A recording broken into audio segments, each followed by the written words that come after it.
And welcome to the first guest seminar series of the University College of Salt, as well as this kind of series happen throughout the year. And we are very happy to have all of you, so many people logging on to hear and listen to our distinguished panel today. To open us with an opening prayer, I would like to ask one of our students in the master's program, Mavis Obing Osei, can you please unmute and give us the opening prayer? Thank you. Thank you very much, Auntie Scott. The name is Mavis Obing Edu, please. Thank you. Shall we pray? Father, Lord, we thank you for the gift of life that you've given us. We thank you for bringing us together once again. Father, as we are here to discuss about the benefits of higher education, Lord, we ask that you give us insight into whatever is being discussed here today. And Father, we pray that this discussion will not be in vain, but we will use it for our lives and it will have impact on this generation and generations beyond. Father, your word says you have marked us for signs and wonders.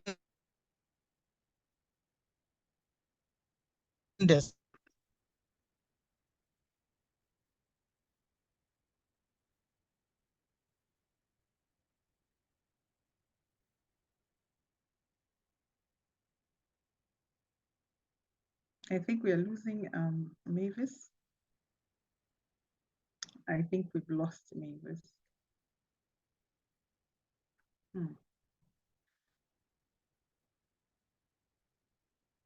Well, let me just continue with Mavis's prayer. We thank you, Lord, that we have this distinguished panel to talk to us about this very important issue, making our higher education count. Father, bless each and every one of us that is on this platform. Let us all take something from it, and especially give the speakers the insight, the strength, the interesting comments and revelations that they can share with us this afternoon. In Jesus' name we pray, amen. Yeah. Amen. Hello, can I ask everyone else to mute unless you're speaking? Let's keep the speakers on mute. So right away, let me just tell you that the school has lined up a very interesting set of speakers, panelists for today's guest seminar. We have Dr. Morigi Kwila, who is joining us from Kenya, where he is Deputy Director of ICT and Innovation at the Kenyatta University Teaching, Referral and Research Hospital. Welcome, Dr. Kwila. Then we have Mrs. Felicia Nkrumah Kwagbeji, who is currently Senior Communications and Publications Officer for the Association of African Universities. Welcome, Mrs. Felicia Kwagbeji. Then we also are blessed with the presence of Professor Benjamin Ganza, who is Senior Lecturer at the Department of ICT Education at University of Education, Winneba. Welcome, Professor Ganza. And now, to give us the opening remarks, we have Ambassador Elizabeth Ajay, who is a member of faculty at the Salt University College and coordinator of our guest seminar series. Ambassador Ajay is also served as Ghana's ambassador to Spain. Ambassador Ajay, could you please unmute and give us our opening remarks? Thank you. Thank you very much for that introduction.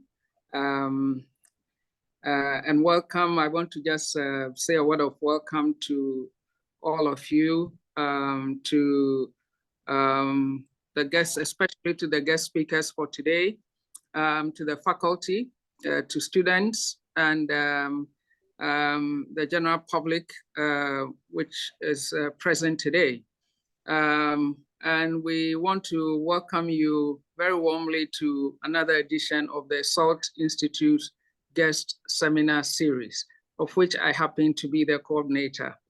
Let me just say that in very brief remarks that the seminar series have become a regular feature of the SALT college community.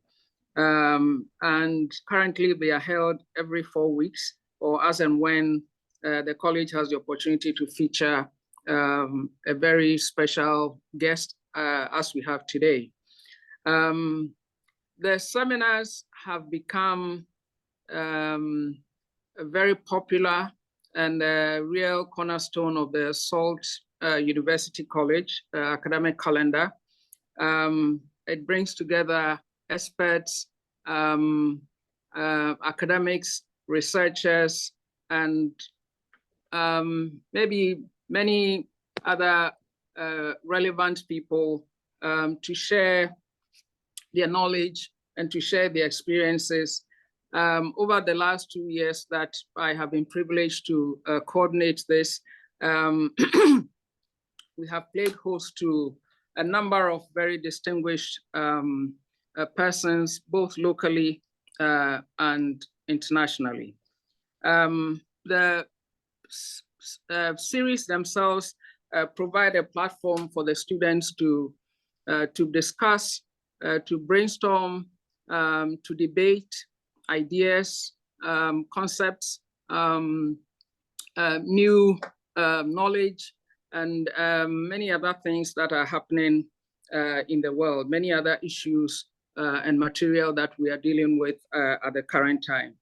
I know that as students, you have a great opportunity to study independently. So when we come here, this is not your independent study. This is a debate. This is a discussion that we want you all to be able to take part. And so this is giving you a platform for you to brainstorm amongst yourself and also to ask questions. So usually we give the speakers about 60 minutes to give the lecture, and the rest of the time for the next 60 minutes or sometimes more, depending on the interest that has been generated, to respond or to allow a student to field questions and for the speakers to respond. And so today, as usual, there's a great lineup that I'm sure that will be introduced to you in detail very soon. So please, I will ask you to sit, relax, and be a participant in today's series. Thank you very much. Thank you so very much, Ambassador Elizabeth Ejay. Thank you for those opening remarks. That would set the ball rolling in letting us know that these are regular series that we'll be having throughout the year, and we absolutely welcome all of you to come and drink from the wisdom in this forum. Now, let me just remind you of some few housekeeping matters. We are going to be, as Ambassador said, we're going to have our speakers speak for about, because we have 3 speakers, we will be splitting the 60 minutes amongst them. So I imagine you would have something, each speaker would have about 25 minutes or less to speak. And then if anyone has any questions, they feel free to put them, write your questions on the chat forum, or raise your hands at the end when we have the Q&A session so that you can ask your question. Thank you very much for that. Without further ado, let me introduce our first speaker, who is Professor Ben Ganza, who will be talking to us about the transformative power of higher education. Professor Ganza, let me read and let you know who he is a computer scientist with a passion for teaching and mentoring young people. He holds a Bachelor of Science degree in computer science and master's in the same area, as well as a PhD in computer science. Currently, he serves as senior lecturer at the Department of ICT Education, University of Education in Winneba. And he is also head of Department of Agric Science Education at that same university. Previously, he served as the vice president at the Data Link Institute of Business and Technology, DLIBT, academic dean, head of the Department of Computer Science, and faculty officer at the Department of Computer Science, DLIBT. Professor Gansa has worked as an adjunct lecturer in some prestigious universities, both at home and abroad. Among the many, you have Jiangsu University, Sikkim Manipal University, University of Ghana, Valley View University, Central University, and so on. He also serves as an assessor for the Computer Science Department at the University of Malta, the University of Cape Coast, CK Tandem University, and the Computer Engineering Department at KNUST. Professor Gansa has for the past 13 years been teaching and conducting research in federated search, information retrieval, information security, machine learning, and he's also an assessor for the Ghana Tertiary Education Commission. He has over 40 peer-reviewed journal articles to his credit. Professor Gansa also serves as a reviewer for several journals. You would agree with me that that is quite an impressive bio. Now, to speak to us about the transformative power of higher education, we have Professor Benjamin Gansa. Professor, can you unmute and give us your video so that we can see you? Thank you. Thank you very much, Sika, for that introduction. Unfortunately, my internet connection is not that good, so I may have to turn off my video, else we're going to have interruptions as I proceed. I hope I have permission to turn off the video. Thank you. Right, so we are, I'm gonna start with my presentation on this note. Generally, it is said that scholars or academics like talking. They enjoy talking, and so I'm going to try as much as possible to stick with the content of the presentation, else I'm not sure we'll be leaving here today. I'll be speaking on 3 sub-themes: reflections on the transformative power of higher education, shared experiences and success stories in academia, and then the role of mentorship, networking, and collaboration. Great, so let's try and unpack this whole buzz about higher education. So higher education is the third and in fact the final level in the education landscape. It usually takes place at universities and further education colleges and normally includes undergraduate and postgraduate studies. Higher education allows you to study a subject you are interested in and can increase your career prospects and earning potential. It is also said to be a place where both hard skill and soft skills are gained. Right, so what is hard skills?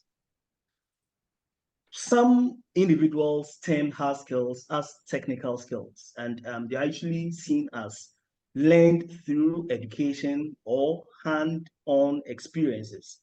Okay, so these are some concrete, measurable abilities that are often specific to a job.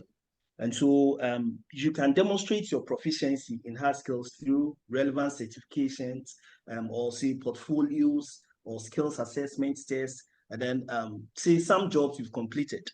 And so things like computer programs, if you're proficient in computer programs or cleaning procedures or electrical or plumbing skills or cooking knowledge, languages, sales and marketing skills, hotel operations, competencies and stuff like that. So once you are able to quantify the skills that you possess, it is said that you possess hard skills, in the nutshell. Then soft skills are character traits and interpersonal skills that characterize relationships with other people, and they usually complement hard skills at the workplace. And so things like listening or communication, leadership, positivity, problem solving, creativity, compassion, and empathy. As opposed to the hard skills, you realize that these skills are intrinsic. And so it is very difficult to quantify some of these skills.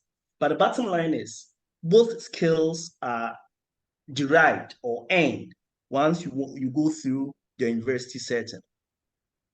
Right, so let's look at some significance or importance of higher education in personal and professional development.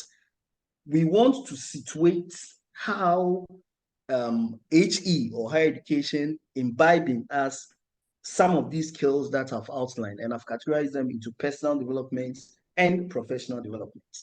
Let's start off with critical thinking. I'm going to spend an appreciable amount of time here because I believe that this is one of the key elements that or skills that are required in the 21st century. All right, so ideally, we define critical thinking as an objective analysis and evaluation of an issue in order to form a judgment. Again, an objective analysis and evaluation of an issue in order to form a judgment.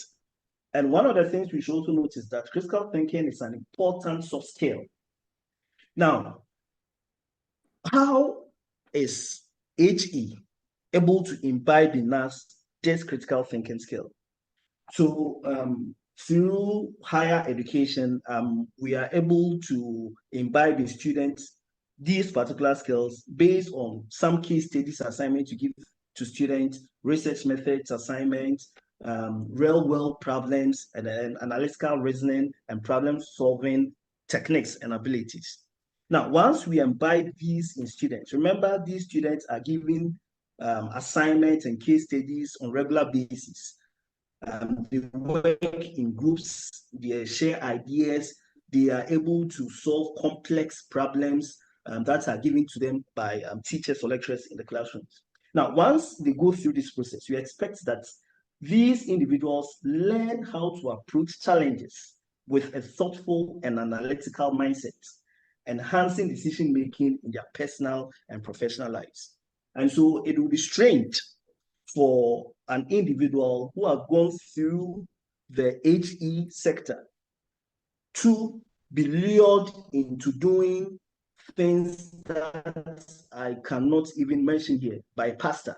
Because remember that once you go through HE, you are supposed to be able to decipher and then make informed judgments based on the analysis and then the evaluation you applied to the issues. So if you hear individuals who have gone through higher education and yet pastors tell them that your mom or your relative is the one who is the cause of your issues, and then you follow suit, then it means the thing that is making your higher education count is not counting. Again, in the same vein, if you have gone through this process and then a politician can tell you that go and slap someone or go and do something to an opponent and you follow suit, it also means that the theme, which is making your higher education count, is not counting.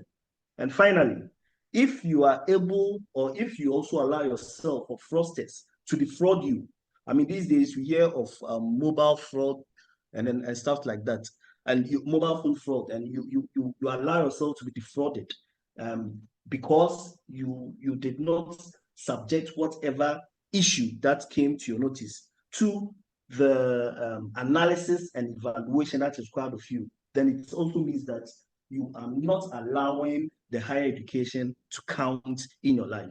And so critical thinking is very essential in our lives today. The second is self-discovery and identity formation. So how is higher education able to imbibe this in us? Again, through experiences, we are exposed to individuals are exposed to diverse perspectives, cultures, and ideas. And so we expect that students should be able to discover their passions, values, and interests by contributing to a clearer sense of self and purpose. Again, with communication and interpersonal skills, in schools, we give collaborative projects, group discussions, presentations, and then all these are imbibed an integral part of the HE. And once you go through this, you expect that individuals develop effective communication skills including public speaking, teamwork, essential for personal relationships and professional success. So these are ingredients, elements that are essential for personal relationships and professional success. Again, reliance and adaptability. In school or in higher education, we manage coursework, deadlines, challenges in diverse academic environments, and yet we build you, to be resilient to most of these activities that you perform in schools. And so at the end of the day, we expect that you'll be better equipped to navigate uncertainties and adapt to changes in personal and professional lives. Finally, cultural competence. So here also, we expose students to diverse community and then develop cultural competence and global awareness. And expect that at the end of the day, individuals become more open-minded, understanding and appreciative of different cultures, perspectives, and backgrounds. Now, let's move to the professional bit of it. So the first is specialized knowledge and expertise. We are looking at how higher education impacts our professional development. So through professional development, specifically specialized knowledge and expertise, higher education provides in-depth knowledge in specific fields of study. So at the end of the day, graduates possess specialized expertise, making them valuable contributors in their chosen professions. Then networking opportunities. Colleges and universities facilitate connections with peers, faculty, and industry professionals.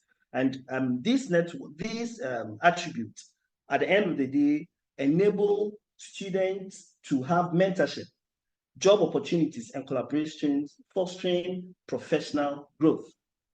Then career preparation. Many higher education programs incorporate practical experiences, things like internships and then real-world problems.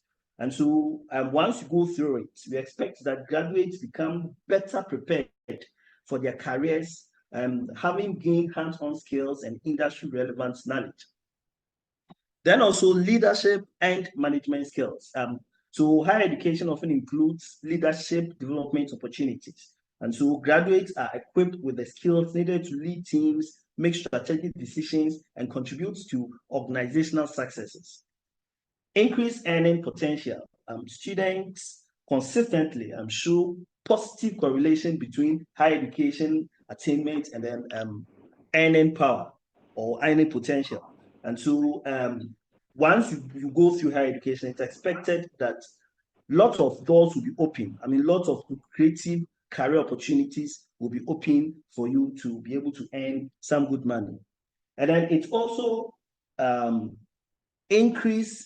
it also enhances continuous learning and adaptability.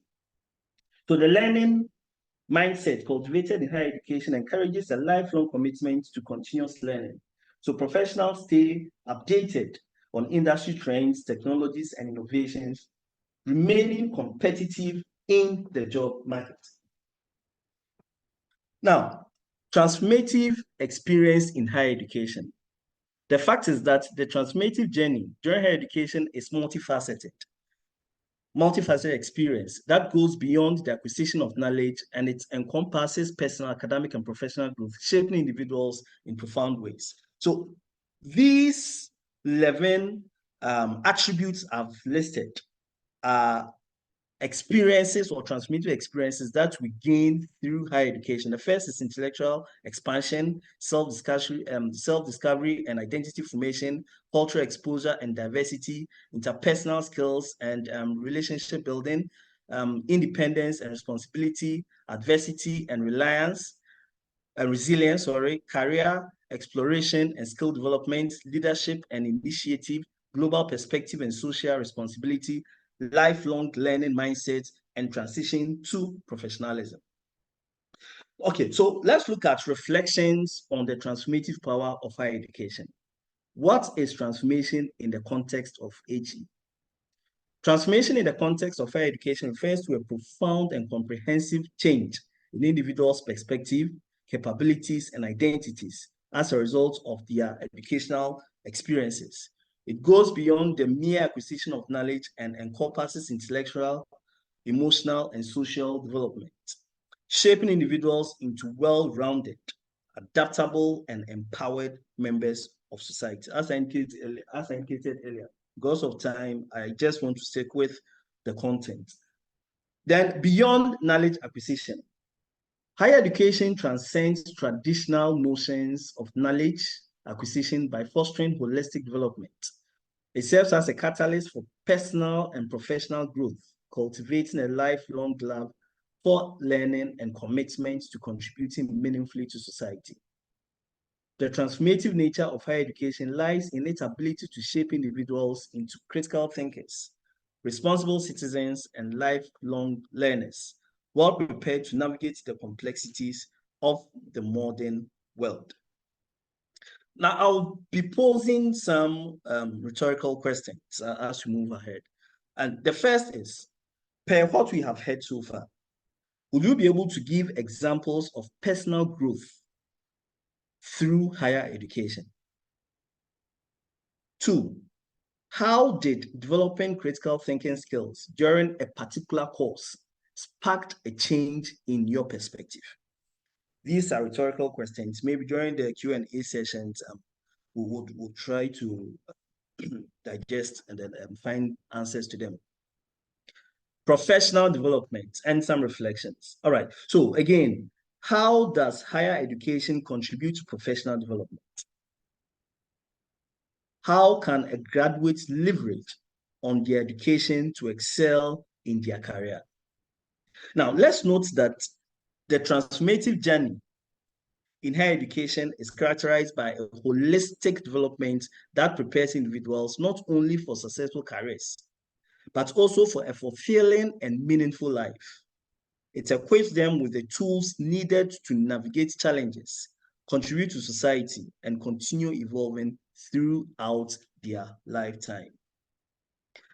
I'll share some insights in my career as an academic. I never dreamt of becoming an academic. I mean, I became an academic by chance. So right from the first degree, I attended Valley View. So right from Valley View, I got a job to be a systems developer, which most people know as programmer at a private university. At the time, there was scarcity of manpower, staff, lecturers in the area of computing or computer science. And so though I didn't have a master's at the time, I was given opportunity to teach. And so whilst teaching, I realized that I had passion for teaching. And so I got opportunity to do my master's and then my PhD. One of the things that I realized during the progression from the first degree master's to the PhD is teaching is not something that comes by chance.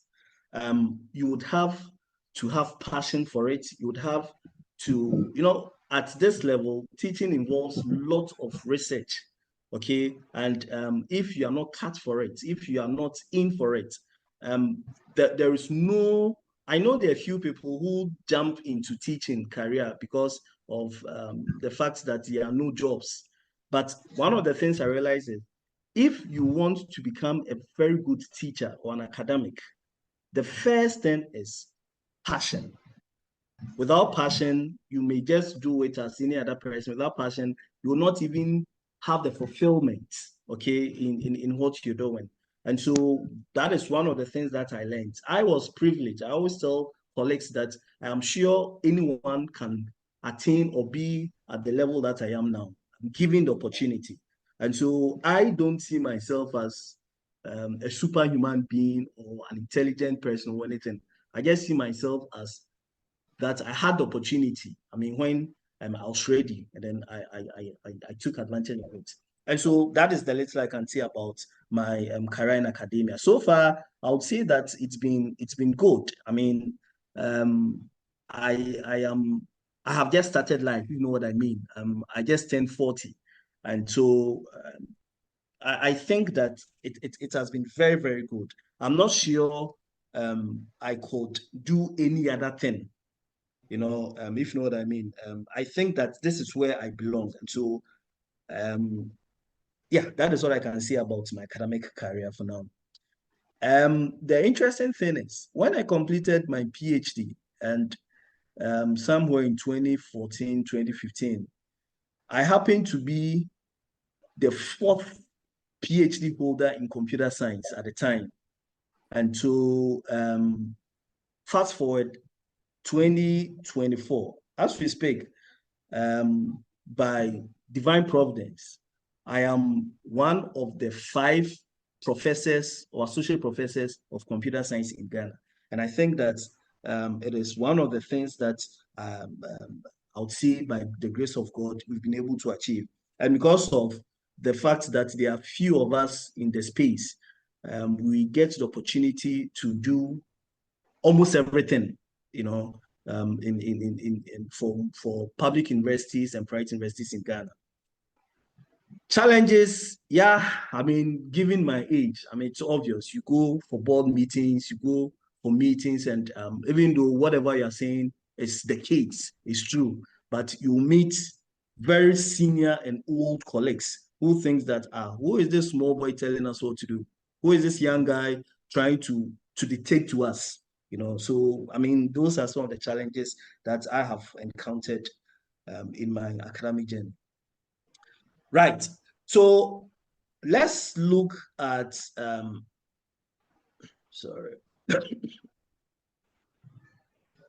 exploration of mentorship, networking, and collaboration. Now, let me read this text, then I will settle on the content that I want to give. So mentorship is a dynamic and collaborative relationship between a more experienced and knowledgeable individual, that is the mentor, and a less experienced or knowledgeable individual, that is the mentee. This relationship is characterized by guidance, support, and knowledge sharing, with the mentor offering insight, advice, and encouragement to help the mentee navigate their personal and professional development. Now, I worked with a private university for close to 16 years. And when I decided to leave finally, I had 2 options. I had the opportunity to either work with the University of Ghana or the University of Education, Winnipeg. At the time, I was a senior lecturer, and I needed a university that had professors or associate professors to mentor me in my area of specialization. I live in Tema. In terms of proximity, Eugene was the best place to go. Again, in terms of clout, Eugene was the perfect university to go. But I realized that Eugene at the time didn't have any professor in computer science. There was just one professor at the University of Education, Winnipeg, by name Professor Isifu Idana. So I read a bit about him, and I realized that the skills he possessed, I didn't have those skills. Per the definition that has just been read, I needed someone who was above me. Okay, it wasn't just about the clout or the money or proximity or comfort or anything. I just needed to learn. And so even though Eugene was very close to me, I decided to go to University of Education, Winnipeg. And in the next slide, I'll tell you why I did that and the fruits that I'm bearing now. And so it is not always the case that you select mentors who are, for want of a better word, at your comfort zone or who are very close to you.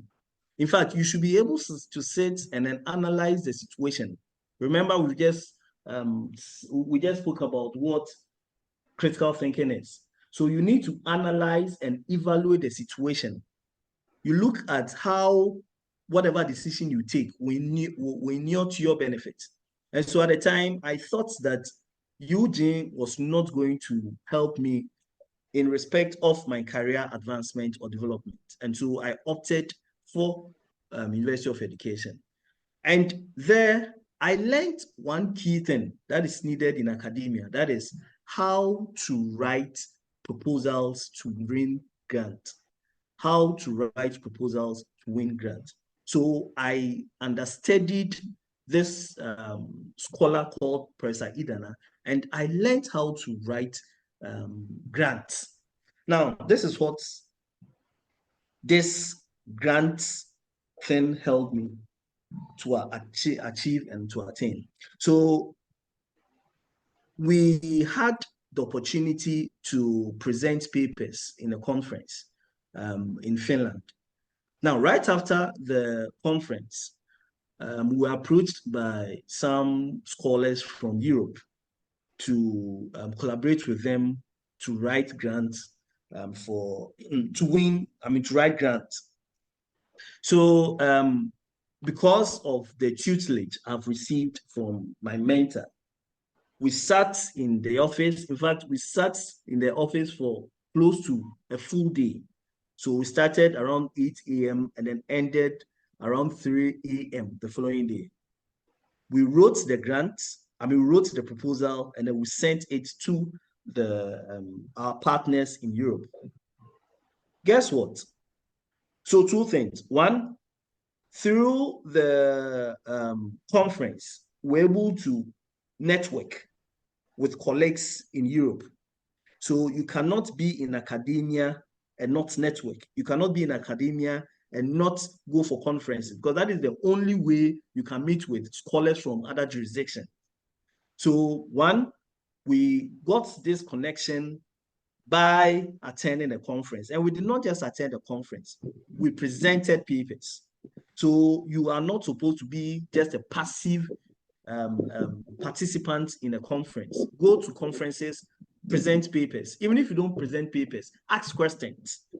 Okay, so based on some of these things that happened at the conference, we approached, and then we wrote the proposal I just spoke about. It went to the grant organizations, and then so there were two proposals we wrote. The first one is codename Educase. In Educase, we won 15,000 euro. That was the very first grant I ever wrote in my life. Then the second one, that is the big one. We got 906,000 euro. So 798,906 euro. And this is the grant we are currently working on. There are a number of grants we have written, and then we are sure that in the not too distant future, the results will come and then we'll win. So all in all, there are three key elements or three key requirements that every lecturer is supposed to possess, or academic. The first is teaching. So I've taken you through how I got to being a teacher. Two is research. You cannot be an academic without researching. And these days, the talk about predatory journal is all over the place. People just want promotion, so they just publish anything and anywhere. Three, there is a need to engage in community service. What we are doing now, in my case, is community service. And so to be a holistic scholar, a holistic higher education student, in fact, once you go through higher education at the second, third tier, you are a scholar.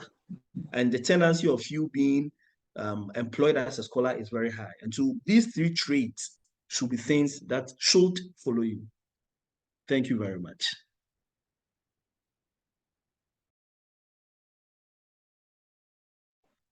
Professor Ganza, thank you so much for that very rich presentation. Not only did you take us through the transformative power of higher education, but you shared your personal experiences with us. I'm sure the audience is teeming with questions, which I would urge you to note and ask during the Q&A session. Thank you once again. Now we shall move on to the next speaker, who is Mrs. Felicia Nkrumah Kwagbeji. She is going to speak to us about shaping the future higher education in Africa. Now, let me tell you a little bit about her. Mrs. Kwagbeji is a seasoned communications and profession. Excuse me, can I ask Professor Gansa to get your screen up? Thank you. Mrs. Felicia Kwagbeji is a seasoned communications and publications professional with a versatile career spanning higher education, nonprofit organizations, and the private sector. Over a period of 13 years, she has worked with continental and multinational institutions, including the Association of African Universities, Plan International Ghana, Ghana Manganese Company, and Anglo Gold Ashanti Limited. Currently, she is the Senior Communications and Publications Officer for Africa's apex continental higher education body, the Association of African Universities, which has over 400 higher education institutions as members and serves as the higher education implementing arm of the African Union. She holds a Master of Arts in Communication Studies from the University of Ghana, complemented by a bachelor's degree in Information Studies and Linguistics, first-class division from the same institution. Additionally, she has a strong background in marketing, having completed the Professional Certificate and Diploma in Marketing from the Chartered Institute of Marketing, UK. Her commitment to lifelong learning is underscored by the certificates from prestigious institutions such as Harvard Business School, the United Nations Institute for Training and Research. She is also a PhD candidate at the World Bank-sponsored Africa Center for Excellence for Innovative and Transformative STEM Education, hosted by the Lagos State University, Nigeria. She is passionate about mentoring younger students, especially girls, to realize their full potential. Now we're going to have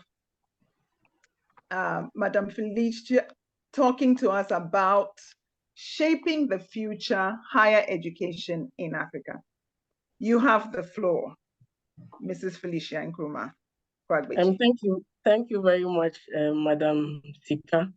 And I think, as you would agree with me, we've had a very good session so far. The previous speaker, who is my senior brother, has done a very good job trying to lay the foundation. So I would be continuing from where he landed. The presentation topic for me is titled Shaping the Future, Higher Education in Africa. So I want to start off by mentioning, also maybe I want to confirm whether my screen can be seen. If Madam Shika can confirm that for me. Yes, okay. Yes, you can be seen very well, and you have the floor. We can also see at the same time. Okay, thank you. So basically, as I mentioned, we are going to be talking about shaping the future African higher education. So I want us to start off by mainly looking at the African higher education landscape and what is changing and what do we foresee happening in the next future. What should we then be preparing ourselves for, as students in African higher education landscape? Basically, we have seen over the years that there are various patterns that are impacting the current African higher education landscape. And these are driving very critical changes and innovation in how higher education is structured, how it is managed, how it is delivered and experienced by students, and how it is evaluated by various stakeholders. Of course, we all know there are various key stakeholders who are interested in what is happening in the space, aside us being students and faculty in the African higher education space. There is industry who are looking out for higher education to come out with innovative research to transform their processes. There are parents who are paying for their students who are paying for their kids in school. And so they want to see how they are progressing, what are the key new skills as highlighted by Prof. Gansa that they are learning. There are all sorts of interests. Government is investing in higher education and is really interested and looking forward to higher education to come and transform economies that are weak and economies that need to be strengthened. So obviously, we need to be doing a lot as stakeholders in the African higher education space to be able to meet all of these stakeholder interest. So what are the things that are changing? And I'm saying that the landscape is changing in diverse ways. There are curriculum trends that are changing. There are social trends. Previously, we used to have, only the young group of students learning, but now we have what we call the lifelong learning. And so you would have people who have reached the peak of their career, but they are still students and learning various things. We also have technological trend. I think I would talk more about it as I delve deeper in my discussion. Now there are new models of delivery. Gone are the days where you really need to be in the four corners of a classroom to be able to, have a lecturer present to you. But now there are various forms. There's e-learning, there are virtual modes of learning and all of that. There's also the emergence of personalized and adaptive learning, which higher education needs to adapt to, by leveraging various AI tools, by leveraging tools such as the chat box that helps to personalize and customize the learning experience for each student. Then there's globalization and internationalization. I think we learned about how it's important to participate in such global conferences, in such global research collaboration, so that you can get to strengthen your skill, you can be exposed to various opportunities as exist in the higher education space. Now, I wanted us to look at the various blueprints and the various key documents that is guiding the African higher education space, because as the key stakeholders in the space, we need to know what is guiding us, where do we aim to go, where do we want to transform higher education to, how are we making higher education relevant to society? So I came up with about 4 of them, even though there are more. Key amongst these, of course, as we all know, is the Sustainable Development Goals. And goal number 4 is mainly focusing on quality education. We are also looking at Agenda 2063. This is the African Union's Agenda 2063 that tells us or gives us the pathway in terms of the key aspirations and the key goals. It has 20 goals in total, the key goals that we want to achieve so that we can arrive at the Africa that we want. And this is an Africa that its citizens are free, an Africa that its citizens are educated and are empowered, and under the various 20 aspirations. We also have the Continental Education Strategy for Africa. This is CESA 2016 to 2025. It ends in 2025. I think by this time, at least we should be proud to say that we have achieved at least 50% of the goals set out in there. But is that really the case? Do we even know about, these blueprints and these guiding documents? You ask a lot of people in the space and they might actually not be aware of this. Meanwhile, it's supposed to be expiring just next year, but we are nowhere close to achieving, the goals as set out in that. We also have the STISA, which is the Science, Technology, and Innovation Strategy for Africa. These are key documents which should guide our institutions and us as students in terms of what our priorities should be, what should be the areas that we should let our students focus on and things like that. But we are not even aware of these documents. And so we are all regularly encouraged to be able to access these. These are freely available on the internet, be it on the African Union's website or on other platforms, and we can really go through it, as these are supposed to be the guiding document for us as higher education stakeholders. I'm saying that perhaps some of us might be wondering how does all of this relates to us. And so I picked out, say, the SDGs to look at how us as higher education stakeholders, us as universities can contribute to the achievement of, for instance, the Sustainable Development Goals. So we can contribute in various ways. We can contribute through the research that we carry out. We are encouraged to undertake various interdisciplinary and transdisciplinary research and to be able to come up with innovations and solutions which would in turn help achieve the goals as spelled out in the Sustainable Development Goals and the various targets. It's also, of course, our core role to educate. So we need to educate for the sustainable development. We need to build the capacity, mobilize young people, bring various key people together so that they are aware of what is in there, what they are supposed to be doing, and how they can really get engaged. Otherwise, it only becomes a vague terminology which has no meaning. So it is our role as key stakeholders in this space to undertake regular education as far as the SDGs are concerned. And then even at our own levels, at institutional level, we need to ensure that our governance and operations are aligned with the SDGs. We have to have a way of incorporating it into our routine at institutional level. And then, of course, there's also the external leadership where we engage the public and then we advocate for various rules and various commitments by the key stakeholders involved in this space.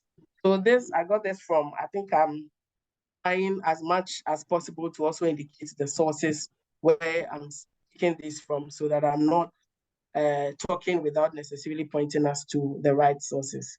Now let's come back home and look at how the landscape currently appears in Africa. And according to the World Economic Forum, we have more than 60% of Africa's population being under the age of 25. What does this tell us? This really tells us that we have a very young and vibrant, youthful world that if we properly leverage, if we properly educate ourselves, we are going to transform Africa in the next few years. We are talking about, this presentation is talking about the future, but we need to be doing some things and be leveraging the various resources and opportunities that we have so that as we prepare ourselves, by the time we get to that near future, we have been well equipped.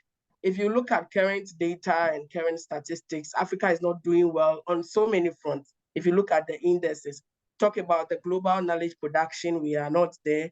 Talk about the number of people who have even, received some key awards and, have come up with key inventions and things.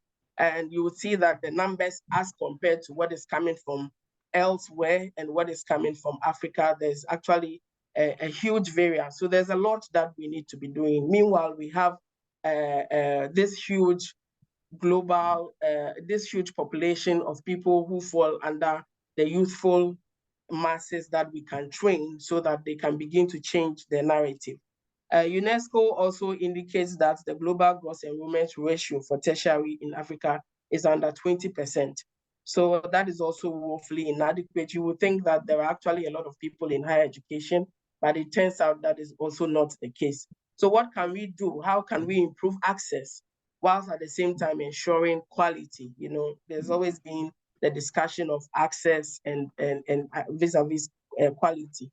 But I think in today's world, like we would see later, there are so many ways in terms of leveraging technology and in terms of leveraging the changing dynamics to be able to improve both access and then quality as well. The issue of gender inequality also still remains a challenge, even though increasingly the percentages appear better, but it still hasn't been, we still have not reached parity. So that is why there are always campaigns trying to promote gender parity. We always have this International Women's Day celebrated on March 8th, trying to promote parity across the various sectors. I spoke about technology, and I think we can look at it a little bit in details because it's really disrupting the space and it's coming with so many advantages that we need to leverage, but we really need to have a critical look at technology. Like I mentioned, the total population previously would say 7.5 billion, 7.6 billion, but now we are at 8 billion. What does this mean for us as far as higher education is concerned?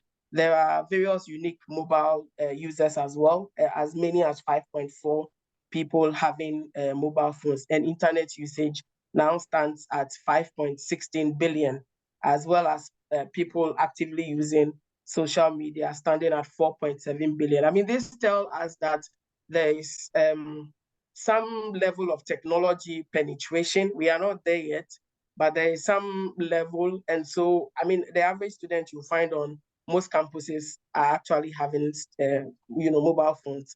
How do we leverage it to make sure that we are reaching them with the content and the knowledge that we want students to have so that by the time they are graduating and coming out, they are coming out with work-ready skills and they are ready to offer what the industry is looking for, be it they joining as employees or they creating, jobs and also being employers and recruiting others. But really, there's good technology penetration that we can actually leverage. I had also mentioned that the various technologies that are coming up, which are disrupting the industry, which we can leverage. I've listed a number of them here. We have online learning platforms and assessment tools. Now there are developments in video conferencing and collaboration tools, which allowed Prof, for instance, to sit in Ghana and work with his colleagues in Finland and make a joint submission. We also have AI and generative, AI. There are immersive technology. There's metaverse. There are robotics. There's big data and learning analytics. We have blockchain. We have Internet of Things, 3D printing, and a whole lot of things that we need to look at. So we'd ask ourselves, because there's always that discussion of, will we still have jobs in the near future? And I want to say that maybe if we look at this photo which I've projected, there's an uncompleted building which is still in progress.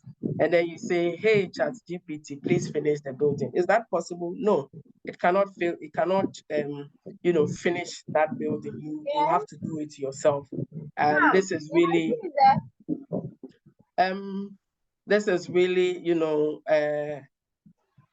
saying that our skills are still relevant, our skills are irreplaceable, and that we would have to leverage the tools to be able to be more effective.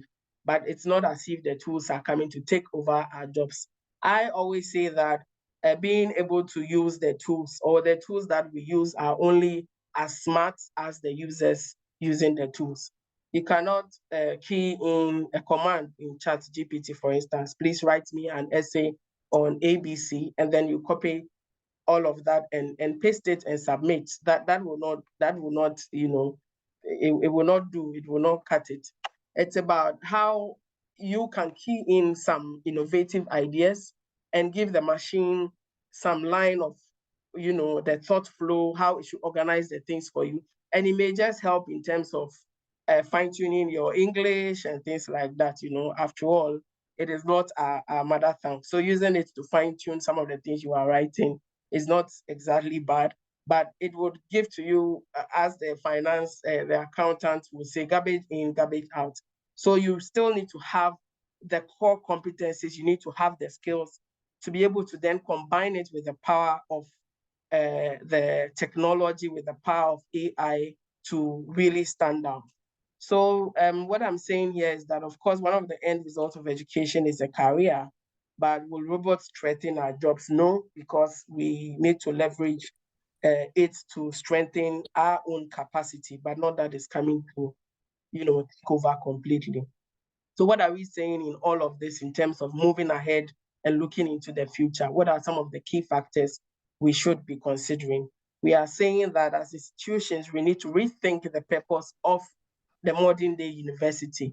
Universities those days were primarily established to train people who were coming to fill, the various administrative roles and government positions after the colonial masters left. So does that purpose still hold today? Are we not supposed to be looking at our curriculum and reforming it? Are we not supposed to be considering, new models, alternative education pathways? We need to have shift in pedagogies. How are we delivering the content to the students? We need to adopt new innovative instructional methods.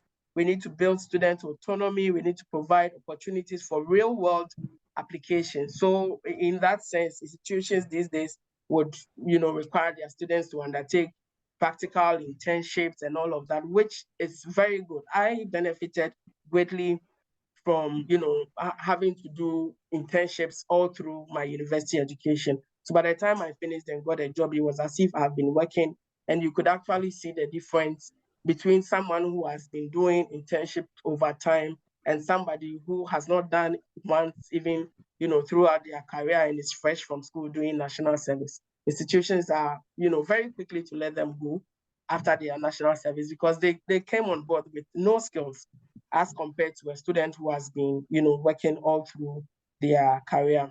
We are also saying that looking ahead, we need to leverage the power of digital advancement to facilitate transformation and improve institutional effectiveness. And we are saying we need to rethink internationalization and develop relevant strategies to make it more effective.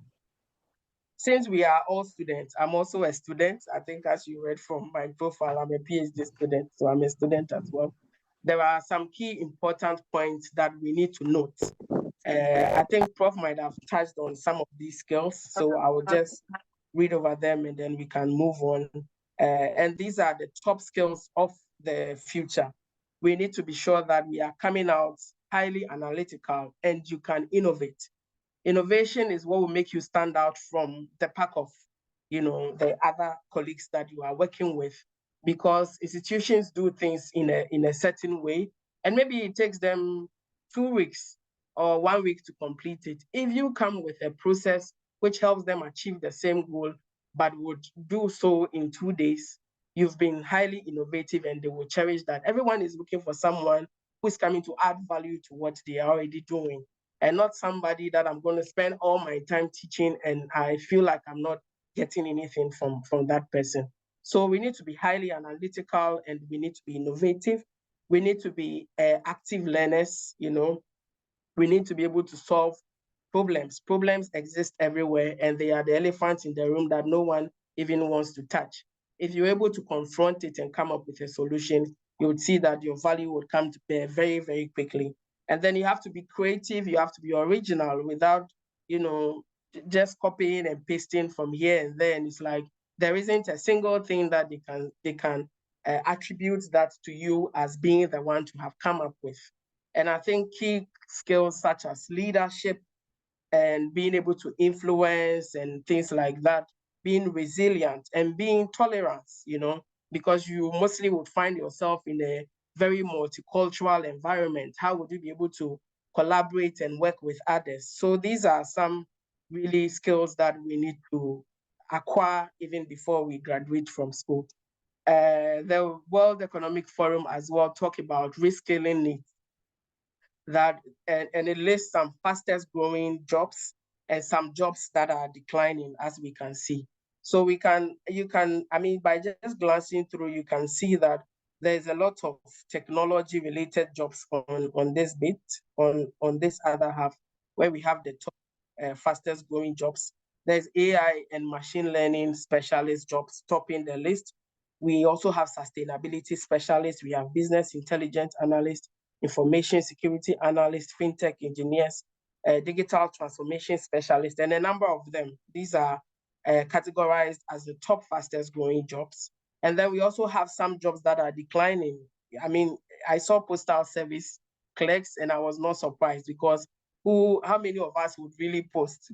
Gone are those days you would go and write a letter and go and post it. But these days you just have to email it or something. So data entry clerks, they are jobs that are fading out of the system. With just an iPhone, you can take a photo of a document and then copy it and paste it. So you don't necessarily need to be typing and entering data. The accounting and bookkeeping and payroll clerks, because there are finance systems developed to handle all of these. So there are lots of changes that are happening in the space. Then I wanted to ask us, as students, how do we make sure that as we are on campus, even the research that we are doing is relevant? And I thought it would be good to note that as we come up with our key research topics, we need to link the research to the industry needs and requirements, right from the time you are trying to identify the problem. It helps to ensure that the problem you are identifying to solve is being linked to the needs of the industry. This may not be so for all researchers, because of course some researchers are meant to come up with theories and so many other things, but there are those that we can link to industry needs, and it paves way for you. You engage with the organizations as well in the space. And by the time you are graduating, you've actually established yourself as an expert in the space, given that there may be very few of them in that space. who are researchers. So we also need to move beyond the process where we start from ideas, undertake the research, discovery, and then it ends. Can we move on to innovation? Can we move on to commercialization and scaling up, whatever it is that we have innovated so that it's having real impact on society? And then I thought that since we are talking to a group of students, it might help to share some of the various opportunities out there. That's another thing I thought it would be very important to raise. There are so many opportunities that come. I work at the Association of African Universities, and on a daily basis, we receive a lot of, calls for people to present papers, a lot of calls for people to apply to grants, a lot of calls asking for, scholarship available to various groups of people, and they are asking for students, for faculty, and people to apply, for those things.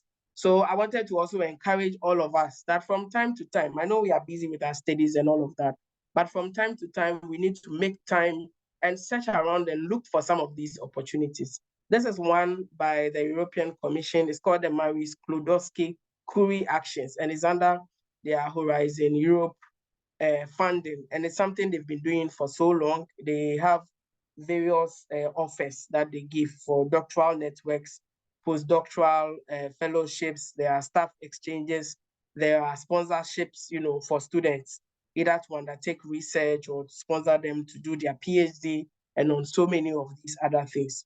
The World Bank Africa Centers of Excellence project as well, which has the AAU being the regional facilitation unit, also has a lot of opportunities. World Bank has in total invested over $580 million, dollars in Africa, across West Africa, East Africa, Southern, and then I think Central Africa as well. So as much as that, I know that in Ghana alone, there are a number of centers. There are centers hosted by University of Cape Coast. There are 2 centers hosted by, University of Ghana actually has 3 or 4 centers. There are centers hosted by University of Energy. And if you move around in Nigeria, there are centers there.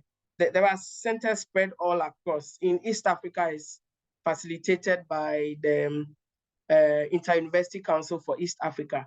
And these are centers hosted in the universities, specializing on specific things. So it can be science, can be technology, engineering, agriculture, or a number of fields. And the centers offer scholarships to students. They offer scholarships where they fund the students, to study, because they are looking at building high quality capacity that can serve the region. So they are not training people who can only serve their country, but they are training people who can serve, the sub-region. And so they promote exchanges. They would like a student from Ghana, say, to move to another country and things like that, that kind of intra-mobility activity. That's their website as well. I'm just saying that there are a number of things that we need to be looking out for, because there are opportunities out there, so that we are not just going through and graduating without being exposed to some of all these available opportunities, which are readily available, to us to grasp. And they are looking for students. So actually, it's even better to be looking for it as you are a student or a faculty. There are other ones promoting research and things like that. This is also, I think I snipped from the All Africa Students Union, which is ASU. And ASU has its secretariat actually here in Ghana. They are working with students, and they are it's a continental body as well. They are in West Africa, East Africa, North Africa, South Africa, and Central Africa. And they are looking at a lot of things: capacity building, gender advocacy, education, and student rights. But we may not even know about ASU as students. I mean, some of us may know, but some may be hearing of ASU for the first time. I had reached out to ASU to check if they have some upcoming activities that would be beneficial to students. And fortunately, they did. So they have an activity coming up on the 22nd February. This is focusing on artificial intelligence. And then they have another one, how AI can be leveraged to create jobs. They have another one on digital justice for all, building a resilient African education system.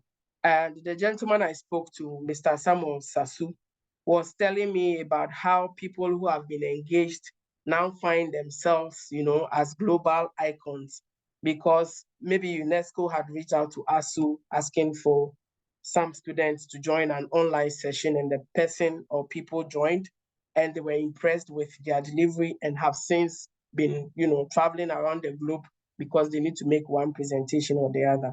So he was really telling me that if a student I'm going to speak to, then he would like to encourage them to check them out, to stay in touch. I think he even gave his email, to stay in touch so that they can link up very closely with them and be able to let them know of the various opportunities. I've been checking my time just so I don't overrun it.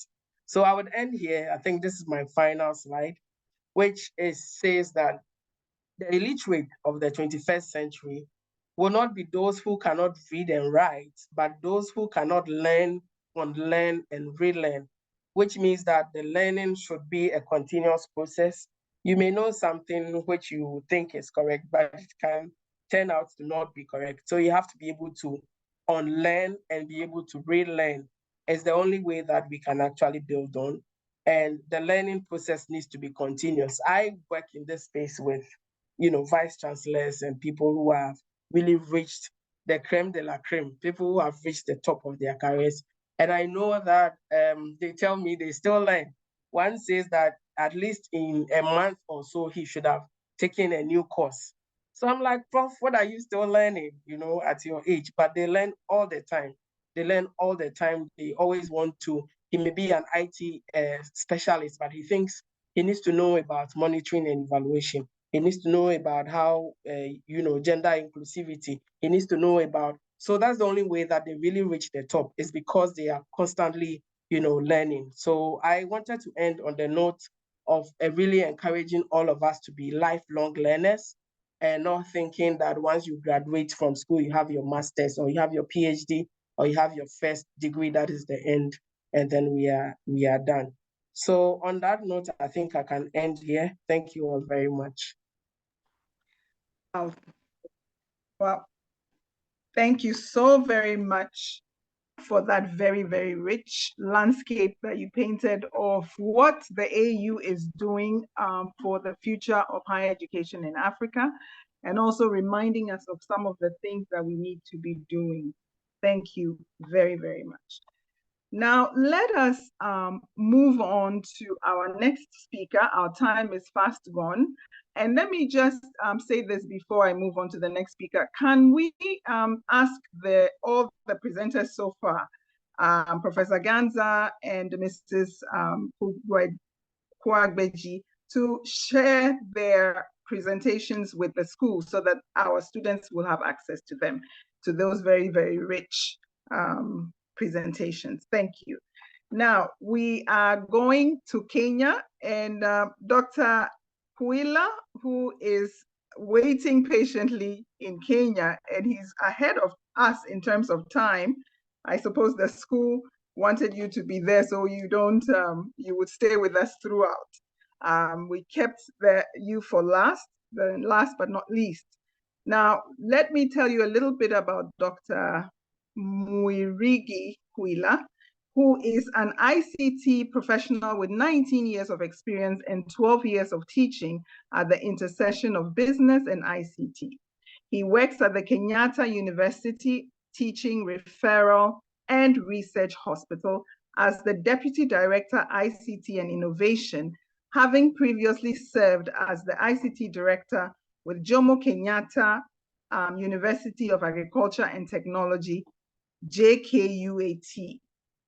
He holds a Bachelor of Science in Computer Science and a Master of Science in ICT Policy and Regulation, and a PhD in Leadership and Governance.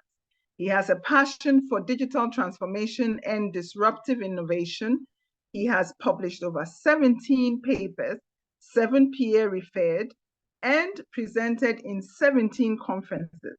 He is the author of End of a Life in Bondage, The Ultimate Transformation, 2017, and also of Leadership and Orchestration, the Catalyst for Digital Transformation, which was written or published in 2019. He is also a missionary with the Kenya House of Prayer. Miss Dr. Kwila is going to be talking to us this afternoon or evening, where he is, about leveraging higher education for career success. Dr. Kwila, you have the floor. Thank you very much. Thank you. Thank you very much, Madam Sika. Great appreciation to the whole team, and indeed to echo the ones of Madam Sika. Welcome to Kenya. Here it is 2016 hours. A good evening that we have to be grateful and joyful all together. Now, coming after such wonderful presentations from Professor Gansa and Madam Felicia, I think I should just say thank you and exit the scene. But since I committed myself to my brother Michael, the registrar, allow me to just make my presentation. Sorry, I am working in the office, so you are likely going to be hearing some noise. There's some construction taking place. Hoping that it will not be such a huge disruption. Permit me to share my screen.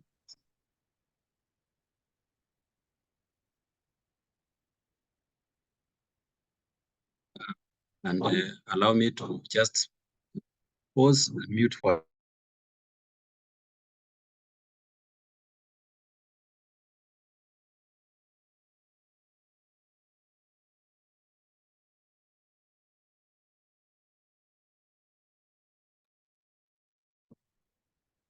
Sorry, I have visual distractions for them to pause a bit. I don't know why it has just started when I'm about to begin. So leveraging higher education for career success. It's my great pleasure. As I present this, these few slides, surprised you, registrar. After you gave me the opportunity to present, I just got my promotion. So you will hear Deputy Director in your notes. Now I've been from today, been also elevated to full Director of ICT and Innovation, where I work. And it's all to God's glory. Now, Professor Gansa and Madam Felicia have already quite well defined a few elements of higher education. But for me to be able to pose important issues in leveraging higher education for career success, allow me to just touch a bit on these two important aspects of my presentation. The first one is our thinking around higher education. So in summary, from Cambridge Dictionary, from to World Bank, to JICA, to UNDP, it's the kind of education or advanced studies beyond the secondary school. Depending on jurisdictions, this could be education just about from 12 years going forward. About 16 years going forward. In the Republic of Kenya, it is typically the education beyond 18 years, because most of our children complete their secondary education at about 18 years. So the education after secondary school, that is our focus. Now, in terms of value for higher education, the World Bank does pose a number of critical factors that we need to look at. And the first one is higher education as an instrument for fostering growth, reducing poverty, and of course, creating our shared prosperity. Of course, also creating a skilled workforce, which is a key ingredient for innovation and growth. Of course, when you have an economy or a society with well-educated people, there is a greater level of employability, greater potential for higher wages, and of course, being able to have a higher level of resilience, being able to cope with challenges and changes, like we just come through the COVID-19 pandemic and all the issues thereabout. Of course, with higher education, then people are more prepared to participate more effectively, more actively in the matters of the communities and the societies in which they dwell, if not the entirety of the global society, as we can see in the digital age. When you look at Angelica and our sister, Madam Felicia, has actually touched on the element of innovation and commercialization. So Angelica does also look at this and advance 3 facets of higher education. And the first one is about transmission of knowledge, skills, and character. That is education. The second is actually being able to systematically inquire to drive new phenomena, explain existing phenomena, and all such things. And the third element is actually continuous society. That is where innovation and commercialization comes on board. This is represented diagrammatically, as you can see, but I think it's sufficiently well explained, and therefore you can actually see the ladder as you go up, and as you go up the ladder, you can see then the potential for contributing in terms of deeper knowledge, in terms of greater insight into matters of importance to society, as well as being able to translate the artifacts of education and research into contributions to the wellness of the society, which is very important for us. Then, of course, in a very simplistic way, preschool and primary school is just about acquiring the necessary knowledge and skills for survival. You know, numeracy skills, language skills, and such others. The secondary school will help us to explore interests, develop talents, and also, of course, begin to discover somebody's passions. So you can still see there's a level of generality at this level. But when you get to higher education, then you begin to look at more granular elements, discovering yourself, owning skills for, tenacity and resilience, skills, being able to think effectively, communicate effectively, and deliver artifacts that are relevant to the needs of the society in the times in which we live. This can further be looked at from another angle. As the lower level, learning the theory, developing the skills, practicing independently, becoming a trainer, and ultimately becoming a leader. So as we go through the ranks, we also begin to gain capability to influence larger domains than the lower levels. And then, so you begin to actually imagine a greater level of influence in the society with a greater level of higher education into the society. This can also be likened to the Landa mastery.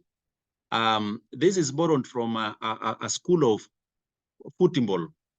You can actually see at the very lower levels, unconscious incompetence. You do not know that you do not know. So that is the primordial, is it the basic level? Conscious incompetence, when you begin to actually acclimatize to the fact there are things you do not know. But that with continued education, with higher education, you actually begin to get to a level where you actually know what you know. You have become competent in what you know, and you're aware of it. But you can also advance to another level as higher education begins to dovetail into career development. Then you can actually begin to see you do not even know how much value you have into the society. You can begin to say, like Professor Gansa's presentation is making greater contributions in the field of computing. And sometimes you may not know even he has it until he has presented to us, and we begin to feel the impact of what he knows and his contribution to the society. Now, again, a deeper justification for the value of higher education. Now, if you pause a little bit on higher education, and then we begin to look at career, what is it? Dictionary.com, Merriam-Webster, and among others, have attempted to actually explain what is their view of career. An occupation undertaken for a significant part of life with opportunities and progress, being able to make contributions as such. But unfortunately, I felt a gap existent with the first 3 explanations. So I have coined my own, that is first and foremost, being able to be in an occupation which occupies a significant part of your time, for which you've been trained and you continue to train so that you're able to take greater responsibility. Expansion of scope, both in volume and in quality, volume and depth, as well as being able to advance not just the personal goals, but also being able to advance societal goals. I want to consider that to me as career. Now, but there is also leveraging higher education to career, in career success. What is career success? This has been defined, masterclass are defined as the level, the degree of achievement in professional life, defined around job titles, workload, life balances, as well as happiness level. I don't want at this level to venture into scientific measures of happiness or work-life balance, but just look at it at that simple level. But also, we begin to see advancements into advanced elements into it, financial stability. And here Forbes posits that you may be doing very well, but then you are not getting sufficient remuneration commensurate to how much you are putting in. And so Forbes brings on board the concept of financial stability. Of course, happiness and joy in doing what you're doing cannot be, overemphasized. But then, from my own perspective, doing what you love, continually updating skills to grow and do it better, while fulfilling personal goals and contributing to a better society. I would consider that one to be career success. So you have made personal impact, you have made societal impact, and you're continually developing skills to make greater impact. Why do the two converge? And you actually see, while higher education prepares us for greater personal and societal impact, career success is actually the summation of the outcomes of that preparation. So you have, you have gone deeper and wider into concepts that are useful to the society, but that has also translated into bread and butter for a part of the society. Could be in the form of drugs, could be in the form of improvement of equipment, could be new equipment and all such. That convergence is very important. That higher education comes on board, helps us to conceptualize, to interrogate, to inquire, to develop new artifacts.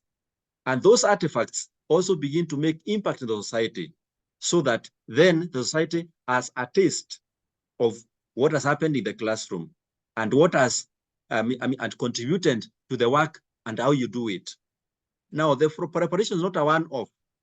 It's not just a random activity. And I think Professor Gansa did touch on the choices he has and to make and how others have contributed to those choices and the success he has earned. Actually, congratulations, Professor Gansa, for being for attending a PhD at 35 and being a professor before 40. And many of us are still struggling to make it at that early age. But then you also realize that there has been an issue, an element of deliberate continued improvement, making wise choices in the right times and seasons, very important to us.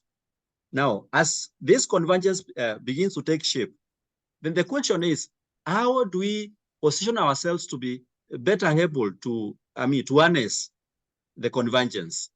Now, the first thing is we actually learn from the career and higher education journey of Moses. So Moses was learned in the ways of the Egyptians. He had spent 40 years in the palaces and the streets of Egypt. And he was mighty in wants and deeds. In other words, he had been schooled sufficiently, and he had also managed to gain skills that you could actually utilize to impact the society. But then at 40 years, he comes out. The convergence of higher education and career success was on the dimension of what the world values. But then what happens when he comes from this perspective? He actually came to handle his life's assignment with brain and brawn. Brawn because he actually used his hands and murdered an Egyptian. Brain because he thought the children of Israel, his brethren, would actually understand that he was groomed, he existed to become the hands by which God will save them. He assumed from the learning of the Egyptians that they would be able to understand. So by brain and bone, Moses did what he did. But then he had to spend another 40 years.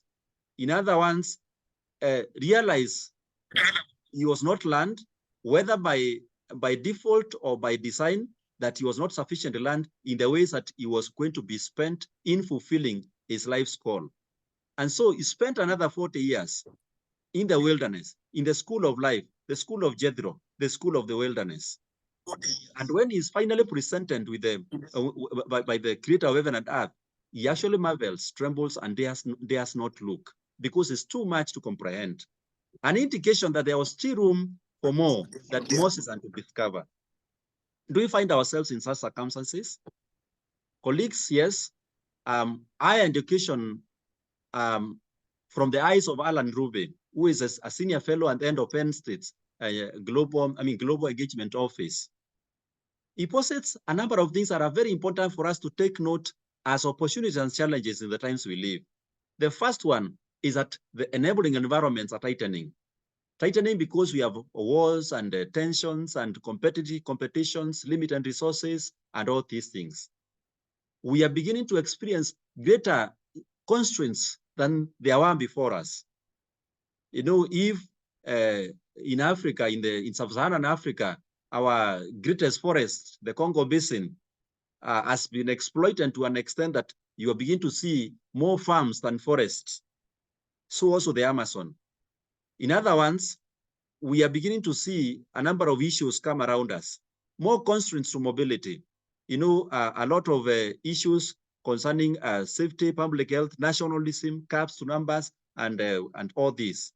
The demands for skills is changing, and there's nothing, there's nobody more equipped to explain this than Madame Felicia has actually shown to us that the skills are changing, the demands for skills are changing.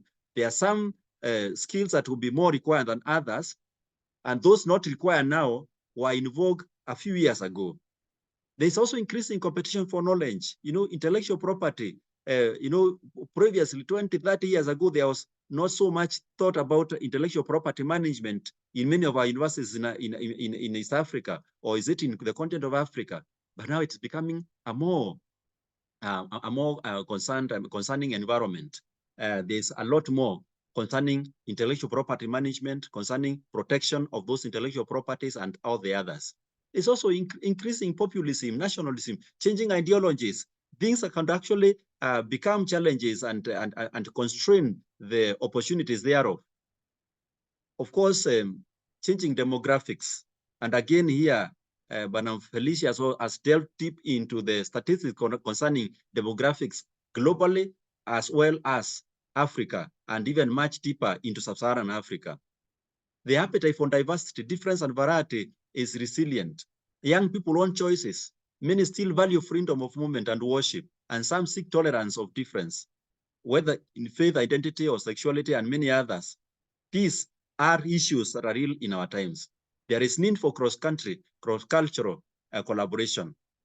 Issues that perhaps would have been the back burner, but issues now that inform our journeys in higher education, our journeys in career success, and why we need to invest more in continued improvement, and this continued improvement using the platforms available to us, higher education institutions that can help us to actually understand these emerging trends and also prepare us to be able to face them as we continue to make impact in our lives. Now, having gone through that school of Egypt, as you have seen from these opportunities and challenges, higher education and career success, how was Moses prepared to now be able to take on the journey into the next level of success? We actually see the right way to function in higher education and career success is defined first for Moses in holiness. But he has to get his sandals off. We must rethink our higher education and our career success. What values inform them? Voice, Moses, and in as much as he was learned in one that did of the Egyptians, when he confronted by the examinations of heaven, he now begins to discover his inadequacy. Perchance I thought by my computing, by ICT policy, my contributions in digital transformation were adequate. Now I need also to begin to think about my inadequacies and humble myself to study them more, to discover them more, and actually refer back to the Creator to actually know whether I am actually operating according to his blueprints. Submissions of our acquisition, Moses, and to drop his rod, the rod that he had been used, that he had used as a staff from the school of the wilderness. Now he has submitted to be actually spent into the purposes for which was created, the extraction of Israel out of the bondage of Egypt. Courage to handle difficulties. I think from the challenges and opportunities I've shared, from the ones that Professor Gansa has shared and Madam Felicia, we actually realized Moses and to be tested. He was schooled 2 dimensions, the palaces and the wilderness. But then he had to be taken through reschooling. And from this reschooling, he had to be taught how to handle fear, anxiety, challenge, and opportunity. Handle the snake by the tail. Friends, that is a very dangerous venture. But then in that dimension of higher education and career success, Moses and to be established. Righteousness, there is no way of going out to make impact with whatever amount of education or whatever amount of career success without our righteousness. No, get your hands into the armpits. Let's see what comes out of it. Am I getting this higher education to just be puffed up or to just celebrate a career? Did that career actually make sense in the assignments for my life? Confidence in the tools, because to understand that his rod can actually be used also to bring new artifacts. Even when he feels so, lacking in confidence that God will help him in the voice and the rod and everything, he still go as a reference point, go back to God and ask for enablement. He not only get enablement in the form of Aaron to help him to express before Pharaoh, he also get a direction with respect to Bezalel and Oholiab, with whom they will be able to work together. Now, colleagues, as we come to an end, what was the impact of Moses' higher education journey and career success? Having gone through the school of Egypt, the school of wilderness, and having been examined by heaven, reoriented to function according to the throne of the living God, he was able to manifest signs and wonders. He was able now to leverage on education. He received and translated the instructions of heaven. He had learned numerous skills, language skills in Egypt. He was hardened in the wilderness, but now in this new dimension, he's able to be shaped and utilize those skills in a manner that can actually change generations. He was able to shepherd a nation through the wilderness against all odds. You know, there was rebellion, there was murmuring and everything, but he now was able to manifest his higher education and career success in managing to shepherd this nation through the wilderness years. He delivered the artifacts of God's instruction, you know, being able to do the Ark of the Covenant, the tent of meeting, being able to shepherd the whole nation, and actually being acknowledged by heaven that whatever had been instructed, he was able to deliver. He delivered Israel to the brink of the promised land. He was able to prepare another generation to take on leadership. He had anointed Joshua. He had prepared him to be able to take on the next journey for the nation of Israel. He was actually acclaimed by heaven that there was not another one like him through his career journey. So colleagues, leveraging higher education and career success, the convergence of a deep higher education, continued learning and relearning, and walking through this journey with reference to the one who actually ordained our times and our seasons, and being able to operate in accordance with standards. It's actually the best way to leverage on higher education and attain great impact in our careers. And what a better way than to actually celebrate Salt University College, an institution that is actually established to accomplish just that. Thank you very much. Wow, that is an excellent presentation. Doctor, we first of all want to congratulate you on your timely promotion, which is today, and we are glad that it's on the date that we were talking, or you were talking to us. Congratulations. And also thank you so much for a very rich presentation, and especially for drawing our attention to the convergence between our preparation through higher education and our calling by our Maker, using the example of Moses. Thank you so very, very much. I think all our listeners will agree that today's presentation has been very, very rich, and I would urge all our speakers to share their presentations with the institution so that we can all have access to it when we go back to check on those resources that you have shared today. Now, next, I would like to beg your indulgence. We have for the next few minutes, we want to share an infographic presentation on Salt University College before we enter our Q&A session. And I would urge everyone to be ready with their questions for that section. So if our IT person is ready, we are also ready to see the presentation. Thank you.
Thank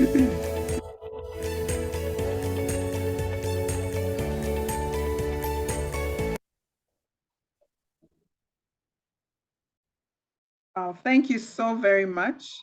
We are now at our Q&A session, and I would like to just very briefly say that I got so much, I don't know about you, but I got so much out of this presentation out of this lecture series from Professor Ganza, who made me understand that my higher education is not just for me to get, prepare me for the professional field or the job market, but also to give me the kind of soft skills that would help me to be aware of fraudsters and people who may deceive me and veer me in the right and the wrong direction. I think all of our speakers spoke about how it's important to engage in continuous learning throughout our lives. Mrs. Felicia told us about how Africa is gearing, or the goals that Africa has for higher education for the whole continent. And last but not least, Dr. Kula gave the example of Moses, which is a very compelling example for us to look at in leveraging our higher education for career success and advancement. Now, if anybody has a question, you can raise your hand, or you can post the question in the chat box. I would like to start by asking the question that probably is on the minds of most of my colleagues on the platform about, we know that in Africa today, one of the biggest challenges is employment. There's a very high rate of unemployment throughout the continent, especially in sub-Saharan Africa. And with that kind of challenge, as people are learning more and more, what would you advise people to do in a situation where there is no ready job, or the job market is shrinking, even though some of you spoke about AI and so on, and how new opportunities and changes are happening in the landscape? But, a lot of people are used to this conventional way where they finish a degree or they go for a higher education degree and they expect to be slotted more easily or increase their employability. This question goes to Ms. Felicia. Is there any way the AU, the African Union, is working with the African governments so that they would improve on this area as the AU also improves on higher education or tertiary education? Thank you. Okay, thank you very much. I will attempt, and then I think I would invite the other speakers to also add on when they get a chance. What I would say is that, we mostly say there are no jobs, but we also do know that on a daily basis, people are getting jobs. It's also because we mostly maybe tend to search around. You would be shocked somebody has not applied to any job outside Ghana before. But here we are in a global world where there are so many jobs being advertised daily. If you go to UN jobs, you go to DevEx, you go to development aid. So there are jobs that are being, advertised on a daily basis. Some of them would require you to stay in your room. You don't even have to go out because they are virtual and they are operating virtual offices. So it would require you to stay in your room and work, and you are being paid from US, from UK, from Canada, from anywhere. But I think we don't open up enough, we don't explore enough, and we think that is the company 30 minutes away that should recruit me. I mean, that's one way of looking at it. The other thing is old mindset that I'm being trained so that I would be employed, I'd be given an office, and I walk in every day and I go and work. How about us coming out as the ones to create the jobs? increasingly institutions are incorporating entrepreneurship skills training in their curriculum, because they are trying to tell students that you would have to create the jobs for yourself. I agree there's a lot that we expect from our government, and there's a lot that our government and the institutions should be doing for us. Granted, they are not doing their bit. Okay, I get that as a sign to wrap up. Granted, they are not doing their bit. What can we do for ourselves, as the ones to also create the job and to recruit other people?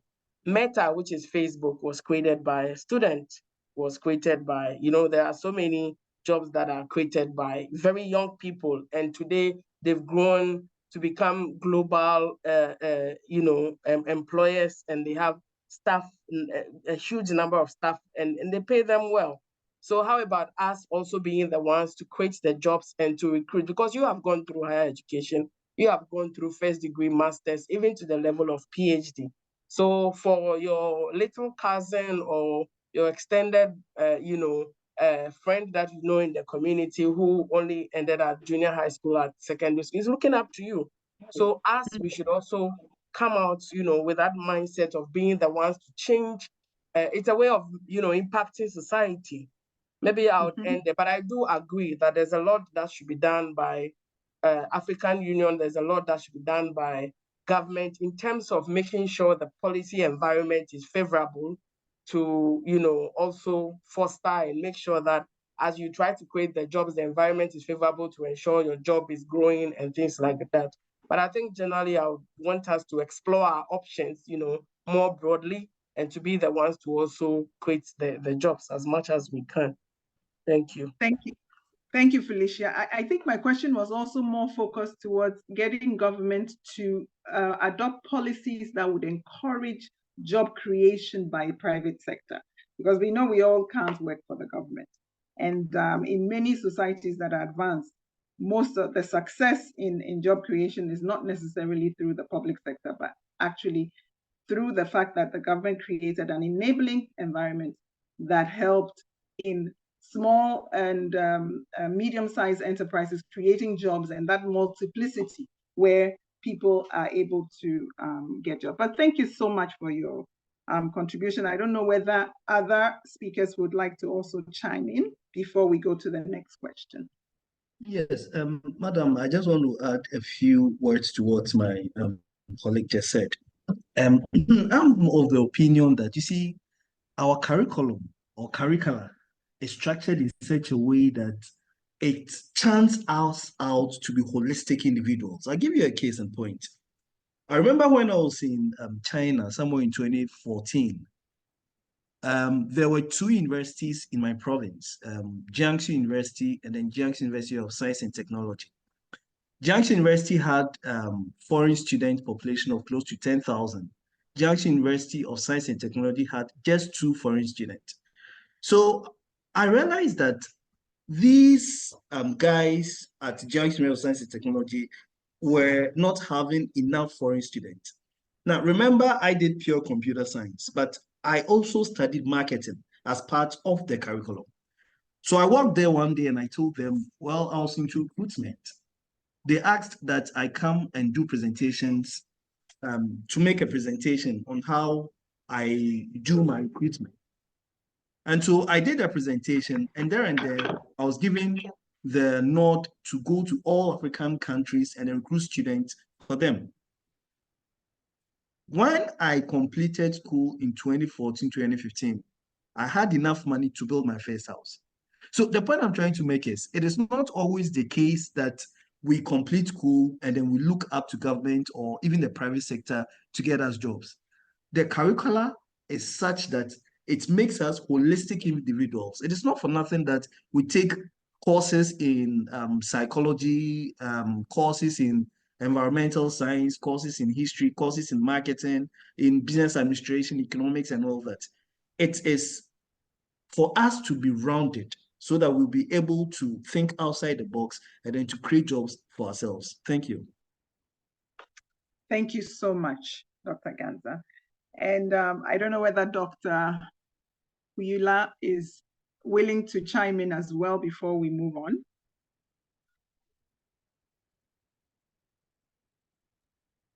Thank you very much. I think my only contribution is that I took Hello? note. Yes, I took note of Hello, can you unmute? I am unmuted. Do you hear me? Yeah, we can hear you, Dr. Kula. Moderator, can you hear him, please? Okay, I think maybe she's having a challenge. Dr. Kula, please proceed. Okay. Thank you very much. So my only comments around the question, especially the question from Theophilus about having low opportunities even after higher education in Ghana. It's actually the reality in many of our sub-Saharan countries. We haven't lost him, he's still there, but we can't hear him. Okay, I'm sorry then, thank you. No, Dr. Kula, I think the fault is not from your end. It might be her network. I've just alerted her. So please still proceed. Okay. Okay, so I was my only comment on the questions I raised up to this point in time from my brother Theophilus on the low opportunities available for, after higher education in Ghana. It's actually true, not just for Ghana, but for many of our sub-Saharan Africa countries. It's a dilemma, but then also an opportunity for us to actually look at what can we do to transform the ecosystem. And all the things that is emerging is that for a long time, we've been concentrating so much more on actually ending up to the research point. But the nexus of innovation and commercialization has not been part of our character. And so higher education, when you actually complete the element of education, the element of research, then translating the results into artifacts that have societal impact as the effect of actually creating jobs. And I will give you an example. In 2014, given an opportunity, I just took a young man with an idea right from the classroom. And we were able to get an opportunity for him to be able to sit down and concentrate on it. Today, the company is, it's actually trending in the Horn of Africa, from Egypt to, from Ethiopia to Zimbabwe. Now, what that means is actually he's been able to employ at the moment up to 100 employees in Kenya alone. That is mean that if we're able to break the barrier from research into innovation and commercialization, we will be able to address the issue of having a pool of higher education graduates without jobs. My proposal for being able to handle it. And of course, in it, holding on to the fact that there are still opportunities. We shouldn't give up on higher education. We shouldn't give up on our potential for career success against all odds. Thank you. Thank you so much, Dr. Kula. Thank you. The question, let's see if there are any questions. Okay, I see one question. It says, I see a lot of Africans who have attended higher education. Instead of staying in Africa and helping to transform the continent, they rather choose to leave Africa. What can be the challenges? I will ask any of you, the person that comes to mind is Madam Felicia, if you can start off with some response to this for us, and then the rest can chime in. Okay, I think this is the reality. I was at the Conference for Rectors, Vice Chancellors, and Presidents of African Universities. So the AAU organizes a COREVIP every 2 years, and one of the key things discussed was, there was one of the sub themes was on diaspora, the Africans who are really out there, and issues like this came up. So, most of the submissions really related to the fact that, of course, some of them went out to school and didn't really come back. There are others who don't find the kind of researches that they are doing the research labs are not existent in Africa. So there was one professor, Professor Kubata Bruno from Kenya, who indicated he was doing a particular research and the lab was not here. So at the time he got funding to go to Japan, and that was where the lab was. And he did this research. I mean, there were issues related to patents and all of those things that came up, which in the end ended up being in the name of the Japanese government and not, the Kenyan government, because that's where he did the research, that's where the findings came. They funded the thing and all of those things. So just to say that, yes, there are real challenges in our African higher education system, which really call on us to improve the system. We need to work harder with our government. We need to work harder with our industry partners to see how we can raise the quality, to that international standard. There's a lot that we are doing, but there's also a lot that we are not doing, and that there's room for us to improve, because they would leave and not be here because, like I mentioned, that's just one of the reasons that came up.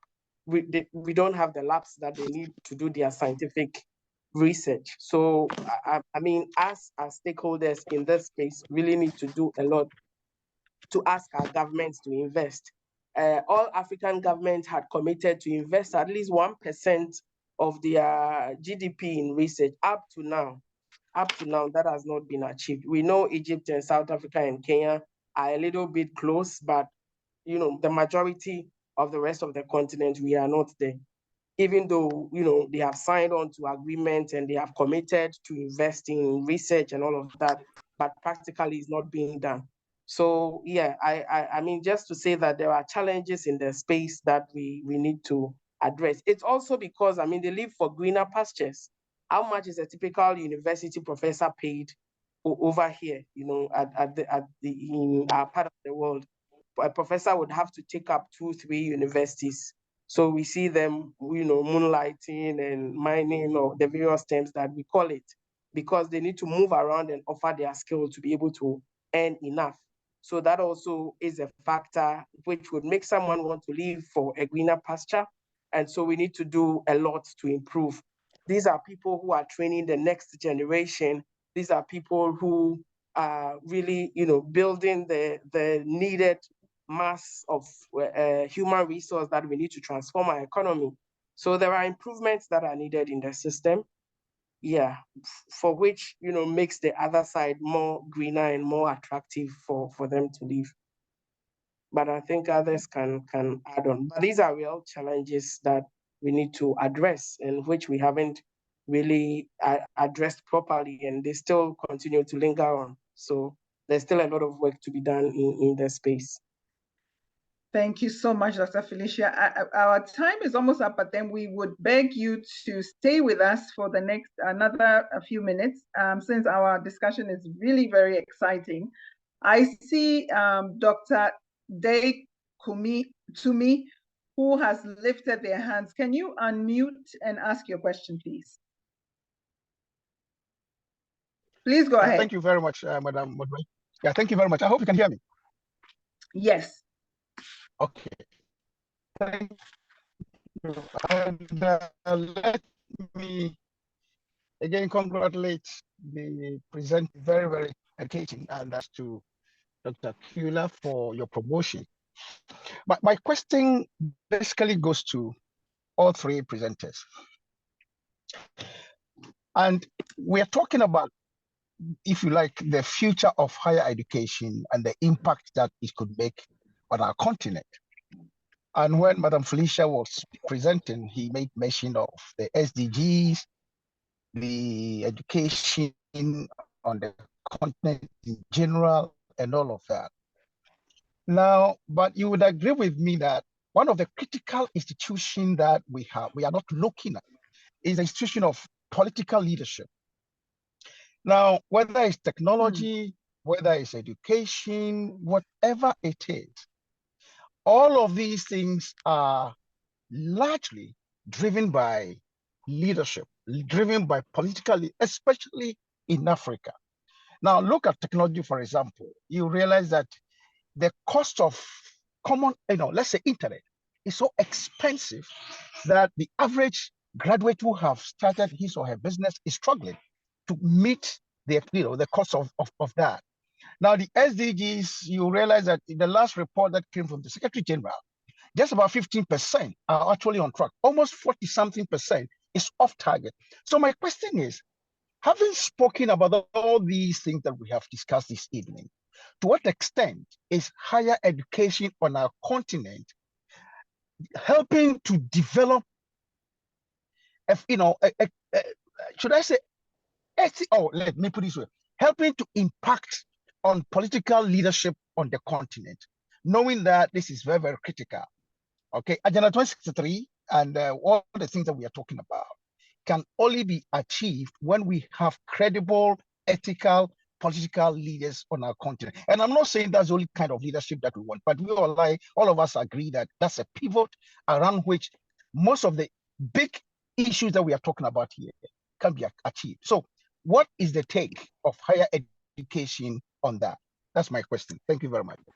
Thank you so much, Dr. Tate, to me for this question. I think I would ask Dr. Kiula, who spoke about the biggest politician of all time, who was Moses, in my opinion, to address this question. And if anybody else among the panelists wants to, they can go ahead. Thank you.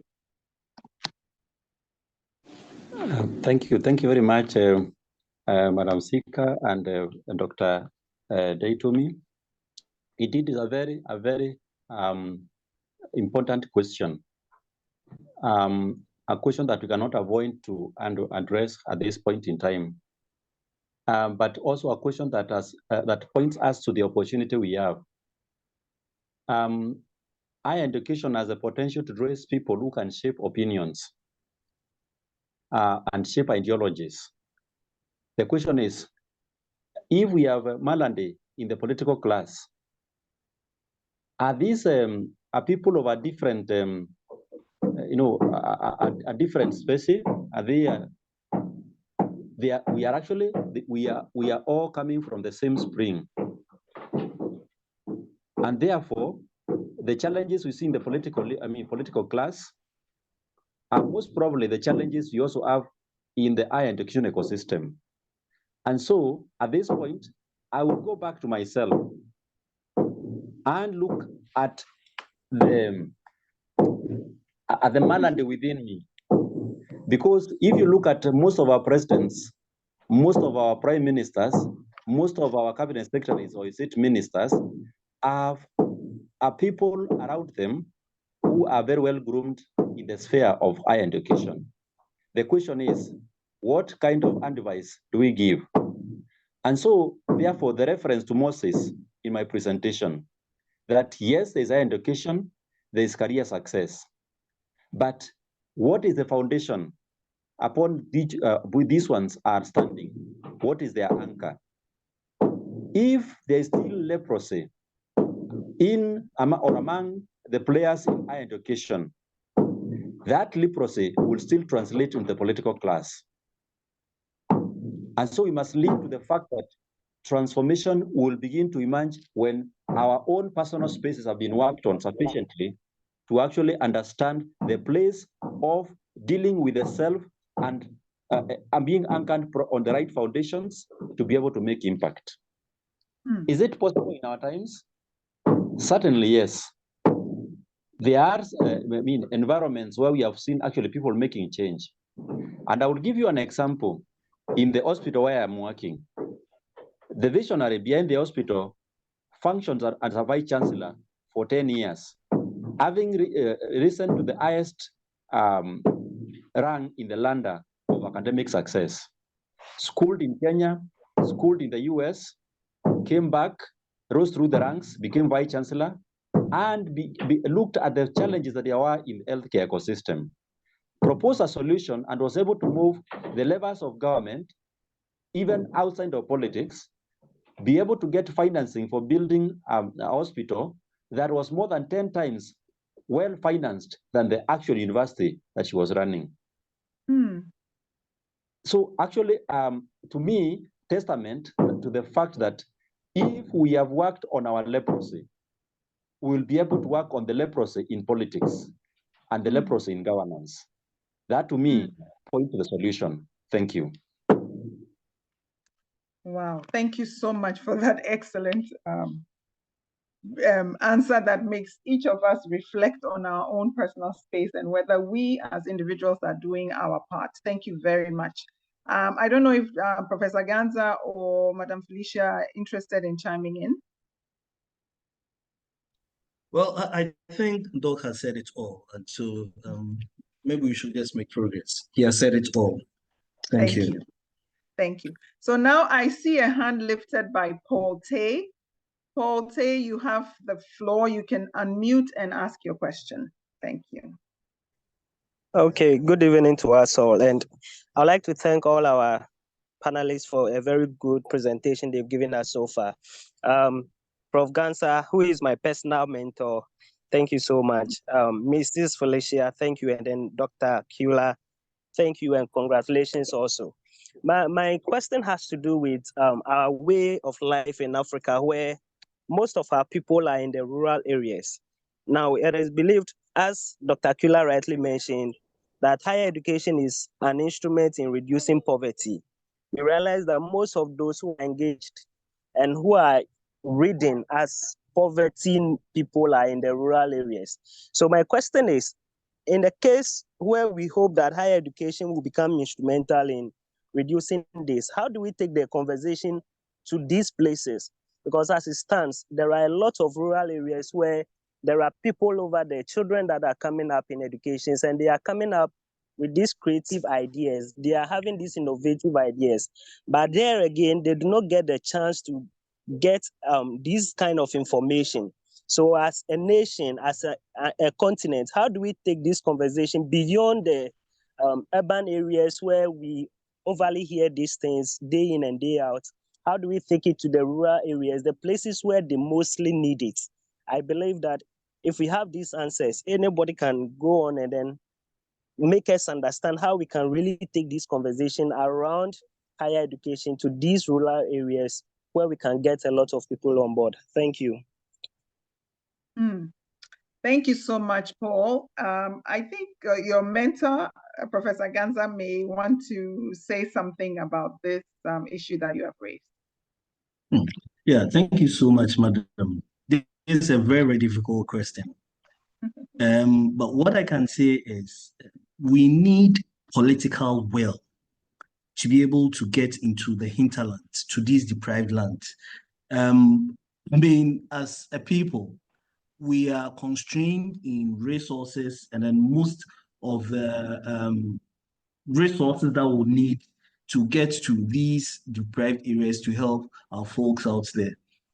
I think that once our political leaders see the need of extending the goodies in the urban areas, we will be able to get our colleagues and then our children in the hinterlands to benefit from higher education.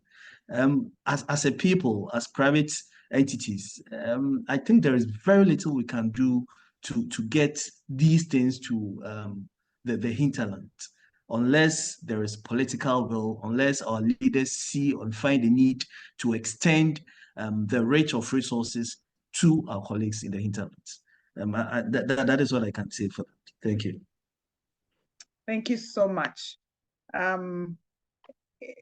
Is there any other contribution by our panelists? Okay, maybe I'll add on shortly. I'm thinking, or as was earlier presented, I think by our first speaker, one of the key roles of higher education, aside the teaching and research, is also to do some community engagement. So how are we leveraging that aspect to really reach out to the community, community being those closely around us and those as far away as our brother is trying to talk about. And then it also raises the issue of, really trying to arouse the interest of these younger people in the hinterland much earlier. So we don't wait till university levels, but we try to, get them interested. I know some institutions do have things like mentorship program, women in STEM and things like that. And they would occasionally drive, far away to a village to just go and interact with the girls, so that they see that, oh, these are people just like us, and they've been able to move because of their eagerness to, advance their lives. They've been able to search for scholarships, either through contacting their district assembly, or, very practical ways of they trying to move up the ladder. So you try to arouse their interest at a much younger age, which means the various levels of education need to actually work together. This is higher education, secondary education, primary education, so that people are properly mentored, people are properly guided, and they know that life is not all about the four corners in this village, but there is life outside, out there, and that is what I'm aiming to reach out for, and they'll put in their best to try to get to that level. So I think in some way, institutions do have some role to play in terms of giving back and trying to leverage some of these networks and groups to, make themselves visible to younger colleagues in those hinterlands, if I can put it that way. Thank you. Thank you so much. We have one last but one question by Emmanuel Chega. I say last but one because I have a last question to ask. Emmanuel, can you please unmute and ask your question? And everybody else can stay muted until they have to say something. Thank you. Good evening. I join everybody else to say kudos to all our presenters and even those who asked the questions. My submission and question takes it on from where Mr. Quila left, but it starts with what Prof. Gansa said: the soft skills, the character issue, the communication issues, the understanding of culture issues, the relational issues, the teamwork issues. I don't see our higher educations have put in place measures to, first of all, inculcate those things in our people, and then the measures to assess, because the soft one issues are not objective as it were, but they are more subjective. So how do we measure them? And I'm giving this just briefly as an example. I'm a medical doctor. We produce some of the best in terms of knowledge and skill. But I can submit to you that our attitude, the way we speak, our understanding of our environment, our understanding of culture, the way we relate to our patients and to one ourselves, in some cases are very deplorable. So question, how do we, because that is the foundational issue, whether you take it to politics, whether you take it to public space, it is the soft issue. And I'm submitting that it is the reverse. Science and technologies must stand on the arts of sociology and psychology to control them rather than the reverse, because science and arts are designed to solve sociological and psychological problems. Because if you take it the other way around, why science and arts come de novo, independent of them we have. So my question is, how is it our African universities, our professors, how do we change our curriculum, our teaching pedagogy, our marking of questions, so that we don't select only the best AA aggregate 6 students to the medical school, who some of them are arrogant, proud, don't care, don't respect. How then do we do that so that we don't select only concentrate on aggregate 8 or aggregate 6 students into our universities? They must have these grades. That's my challenge, and I'll be having this challenge for so many years. Thank you very much. Wow, that is a very interesting question, and I'm at a loss as to who to call, but I'll be happy if any one of our distinguished panelists would volunteer to address this question that touches on the qualitative rather than the quantitative context of our higher education.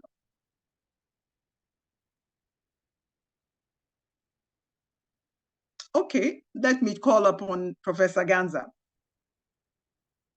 All right, thank you very much. So as I indicated earlier, soft skills are character traits and interpersonal skills that usually characterize relationships with other people, and they are usually skills that we cannot quantify.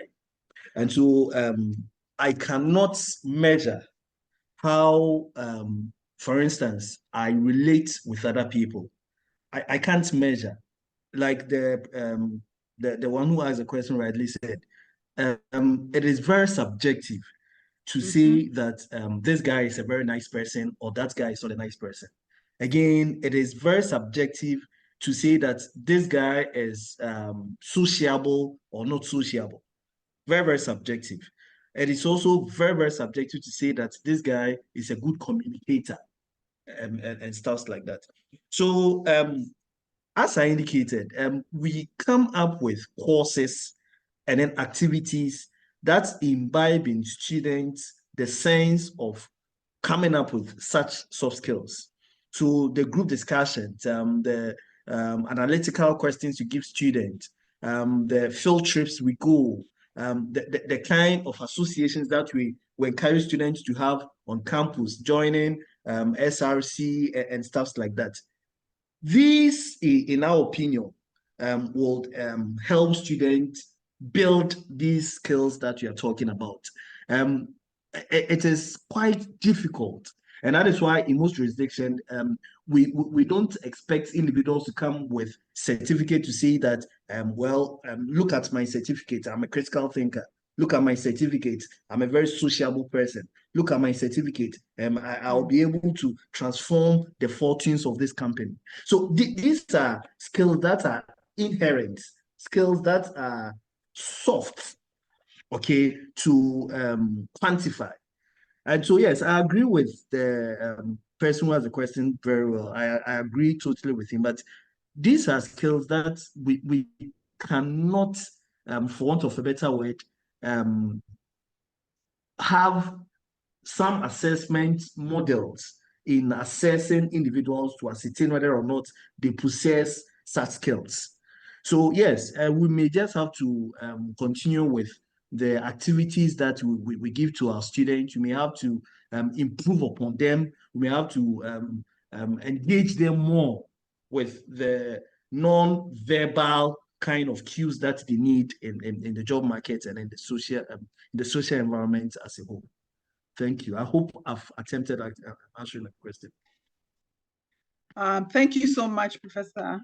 Let me just say that perhaps in the academic field or in the curricula, there may not be the assessment that would allow examiners or whoever to determine whether a student has those soft skills. But I have to say that I don't know about the Ghana environment, Ghanaian or African environment, but I know that in other countries, when people are going for job interviews, interviewers and human resources people have assessment tools for determining whether a candidate for a job has those skills like leadership and all the other soft skills that we are talking about. So I believe that those tools exist indeed. And I see Mrs.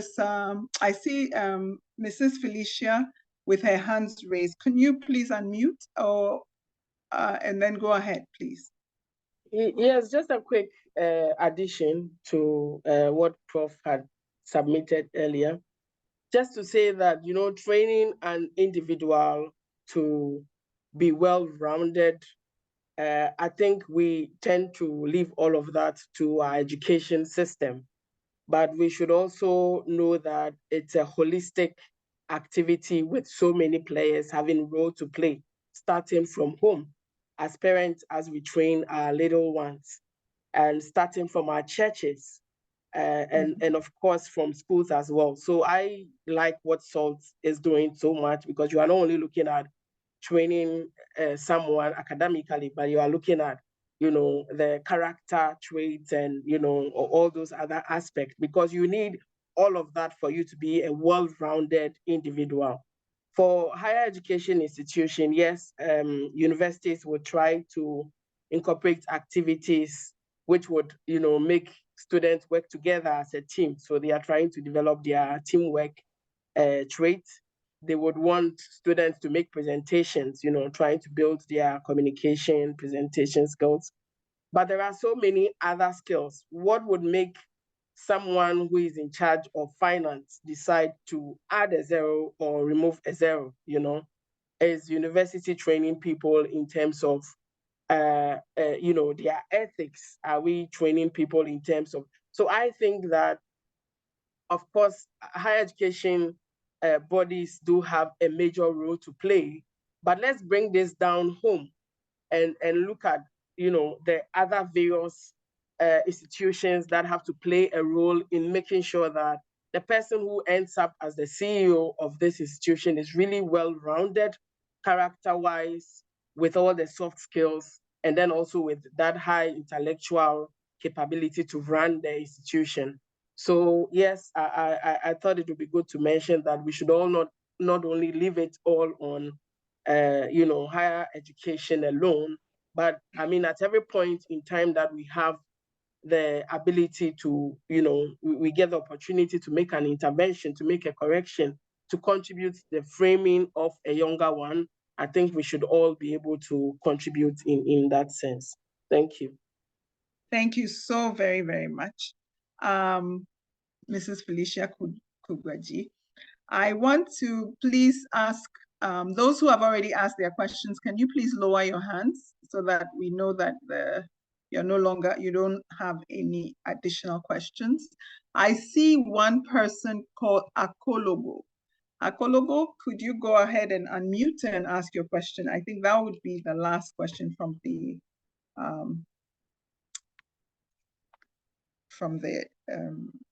listeners. Go ahead, please. Okay, I want to say a very good evening to everyone, and thank you for the opportunity to speak on this exalted, conference.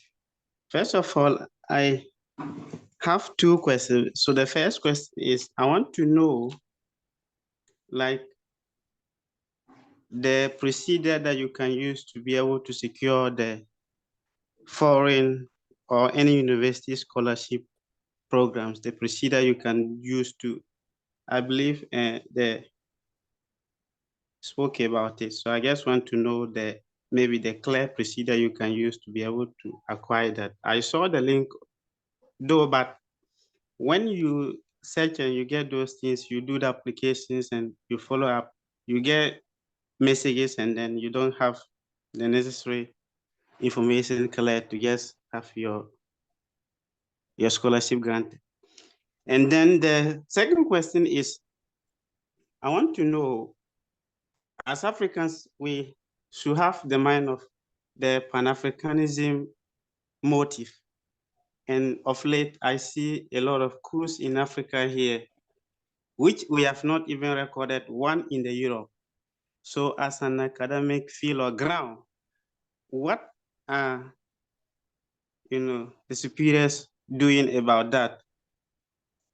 Because it's a warring situation. And the fact is that even some of the European presidents or leaders went on a series of investigation and impeachment procedures, but we didn't record coups on those grounds because of corruption or other malpractice. But Africa just, all of a sudden you just hear that this or that, and they are complaining about corruption, complaining about mismanagement of the economy, and then here and there you see this worrying, emergence of the coups. So I don't know what this, is about. Thank you. Okay, I think Madam Felicia can answer or respond to the first question about the scholarship. I think he's responding to something that you mentioned in your presentation. Oh, okay, I think yes. I actually indicated that there were a lot of opportunities out there that we need to search for and apply. And also to mention that these are competitive offers, okay?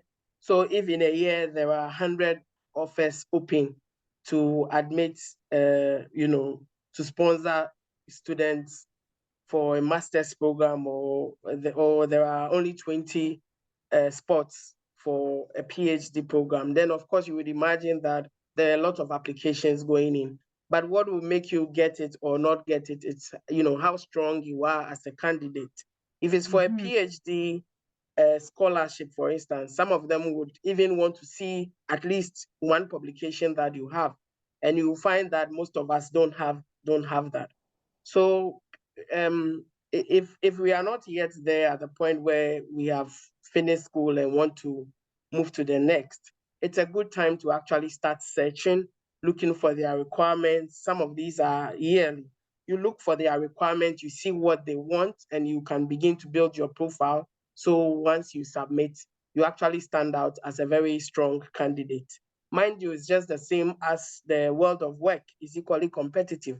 Nothing is really handed over to anyone on a silver platter. You need to have your research proposal. You need to, have things in place, because it's an academic endeavor and they want to sponsor who they think is going to come out and impact society and, continue to do A, B, or C. Everything will be spelled out. So just to say there are a number of them, we need to search out for them.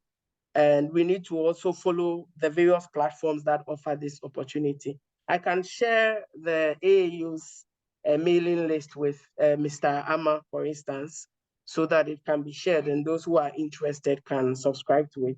But like I mentioned, we serve as a continental body and an aggregator of such information. So every body that is looking, that has some opportunity for Africans will immediately send it to us, and we have to put all together and publish on a monthly basis as opportunities that people can apply for. But like I'm saying, for you to really get it, it's really about how competitive you are, how unattractive of a candidate you are. But there are so many people who get it. A number of people I know have gotten scholarships after scholarship after scholarship, and they are benefiting from that. And I know someone who got a master's program, and she went to the university in US to offer her master's, and after that they retained her to do her PhD, and she has finished and she's back here teaching in Ashesi University. So there are people who we know from their successes have gained offers, and they are doing well today. Thank you. Thank you so very, very much for your response. I have to admit, I wasn't sure what the second question was about, but if any of the panelists understood, please go ahead and give us your insight to what he mentioned about COOLs, I think, and how this issue we are discussing can help in that area. Hello? Maybe I can try. I think he challenged us on Pan-Africanism, and what can we do? To reinforce our continent, our working together.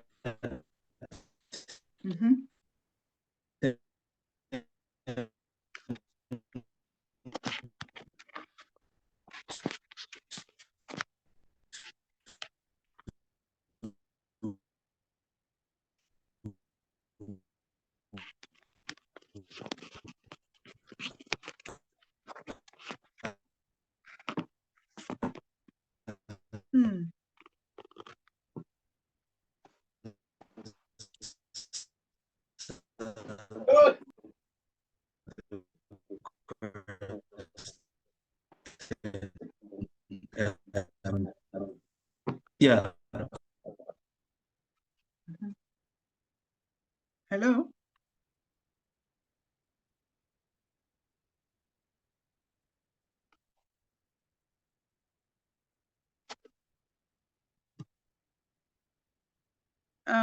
Can everybody hear him, or am I the only one who can't hear him? We can't hear. Okay. All right. I think our time is far gone, and I want to once more. Hello. I think he's talking.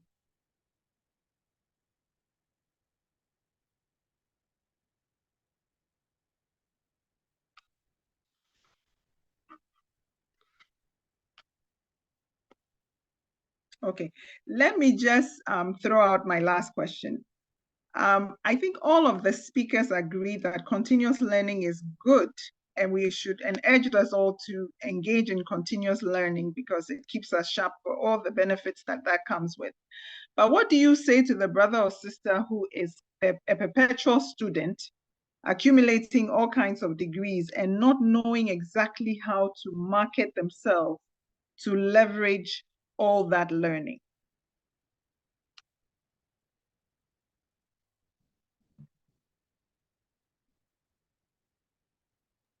Maybe I can make my contribution.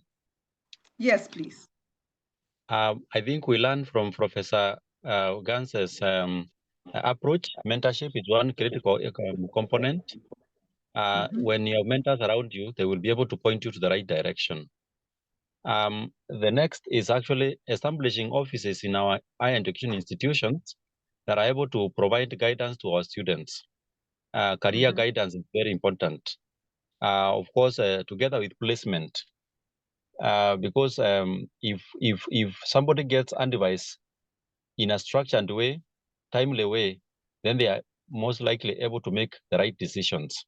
And that can also go with what Madam Felicia has presented on the opportunities and how to access those opportunities. Maybe structuring ourselves around mentorship, career advice, and placements would be a useful tool to help us guide our learners across the ladder of education. Thank you. Fantastic. Thank you so much. Madam Felicia, do you have anything else to add to that? And perhaps you can just close your remarks or have your closing remarks. Okay, thank you very much. I think it's also because sometimes we are quite limited. We don't do a lot of research into other areas. A friend of mine was recently telling me about, not knowing the existence of a lot of platforms, even to search for jobs, Glasgow, Devex, all these international platforms. So the person had no idea such platforms even existed, except maybe to just be visible on LinkedIn and things like that. So we need to open ourselves more widely. We all have phones. What are we using our phones to do? If somebody who is accumulating certificates upon certificate, what are they learning? What processes are they going through in those courses? And what are faculty also telling the students? You come and deliver your lecture and you go away. But you should also know that these students are looking up to you in terms of mentoring them. Could you, like in 5 minutes, try and be pointing them towards some key directions in terms of what happens after school, what they should be looking for, where opportunities are? I actually know so many students who got jobs because they got it through their faculty. I mean, a lecturer had to tell them to look here or look there, or go to this institution, make a proposal. So I know people who have impacted directly, in the lives of students. Do we go that extra mile to want to expose our students to such opportunities that are available? And you would know such opportunities yourself as a lecturer if you are also working beyond the 4 walls. Some people will just go teach and they are done. They are not offering consultancy to international organizations. They are not doing that kind of social service. And so they themselves don't even know what is out there. So, starting from the faculty that are teaching the students as well, there are things that we need to do. There are ways that we have to expose ourselves beyond just the teaching that we are doing. And then for the students as well, you're always on your phone. Is it only social media you are following? How exactly are you leveraging all of these opportunities? So I think it's really both ways, and there are a lot of things that we have to do. The lifelong learning, it's really about you broadening your horizon. It's about you trying to know a lot more things so that you become a fully functional person. You can contribute, to key discussions. People would see your value very quickly. People would actually recognize that this person is really knowledgeable because you are exposed. But you cannot be accumulating the learning without implementing it, without putting it into action, without impacting on society. That is not the end goal of education, for you to just keep piling certificate after certificate. The certificate is supposed to come and enrich you so that you can better deepen the current impact, or you can better deepen and better foster a more favorable environment for those who may not have had the opportunities that you would have gotten. But otherwise, in terms of closing remarks, I think I want to thank the organizers for the opportunity given me. I've really learned through the session, through the other speakers, through some very key and critical questions that have come up from our participants as well. And it's been a very good session for me. I think I'm going away with so much, and I've also learned, and we look forward to more of such opportunities to keep learning and hearing from others. I saw Dr. Dead to me. I think he's the popular one that we all know. So I was happy seeing the name. I think that would be him. So I was happy, just seeing the name and knowing the kind of people who are connected on this call. So we thank you all for the opportunity, and we pray for more blessings to do more. Thank you. Thank you so much. And very quickly, it's only fair to ask Professor Ganza to also chime in on the last question and close this remark. Thank you. Hello? Okay, if he is not with us, let me thank all our panelists and all our attendees for being with us this afternoon to talk about this very, very important and very, very stimulating issue.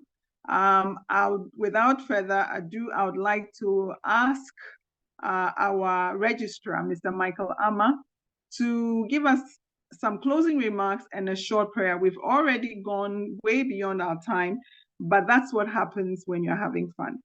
Mr. Michael Amma, can you please unmute and go ahead with the closing prayer and closing remarks. Thank you. Yes, thank you. Thank you very much, Madam Shika Awuno, for steering us through such edutainment, maybe I should call it, because it's been a lot of fun, but a lot of learning as well. And you've done a fantastic job. Thank you for moderating this session. And let me add my voice to yours in thanking our very distinguished speakers, Professor Ben Ganza, who's become a dear friend of ours at Salt University College. And Prof, thank you so much. Prof has been facilitating a very engaging virtual workshop the whole week, but he made time quickly from there to prepare some very thought-provoking slides to share with us. And there's so much. Prof, I'm going to knock on your doors, particularly about the skill of grant proposal writing, which you emphasize in your presentation. We're so excited to hear how you have been able to optimize such opportunities. And these are things that we would also love to learn. And again, to my sister, Mrs. Felicia Nkrumah Kwagbeji, excellent presentation. Thank you for opening our eyes to the broader scope of higher education on the continent and on the global scale. Certainly, I'm going to call on you to find me more scholarships than you've already led me through. And also, yes, big brother, congratulations again on your promotion at the Kenyatta Teaching Hospital, Dr. Kula. Thank you so much. And for all the biblical analogy really made such a strong impression on all of us that we can see something that we can really relate with. And we can only thank all of you for such a thought-provoking lecture. We want to mention, for those of you who are soon becoming our students or already are, these guest seminars as was mentioned in the beginning, are part of the curriculum. So for us, we do not just delight at the South University College just to run you through some few calculations and theories and stuff and then get you as educated to go. No, our focus, as you saw from the presentation, we have a mission. We are an institution on a mission. We want to imbibe the values of integrity, stewardship, and leadership into anyone who comes within the four walls of our institution. So there will be more of such engagement. I mean, the next one, which we're going to have just before the academic year begins on the 4th of March, we're having our next guest seminar on the 23rd of February, exactly 2 weeks today. And guess what? It's on a very important, thought-provoking subject, the value of networking, the value of networking. And we are still gathering some very seasoned people across the continent who will be speaking on this very important subject matter. So for those of you who may not be within the community, you are welcome to join us. If you are a distinguished faculty member in some institution and you want to explore some teaching engagements with us, feel free, go to our website, you'll find our contact, email, phone numbers, contact us. We'll be glad to have discussions with you. You want to apply to any of our programs as a student.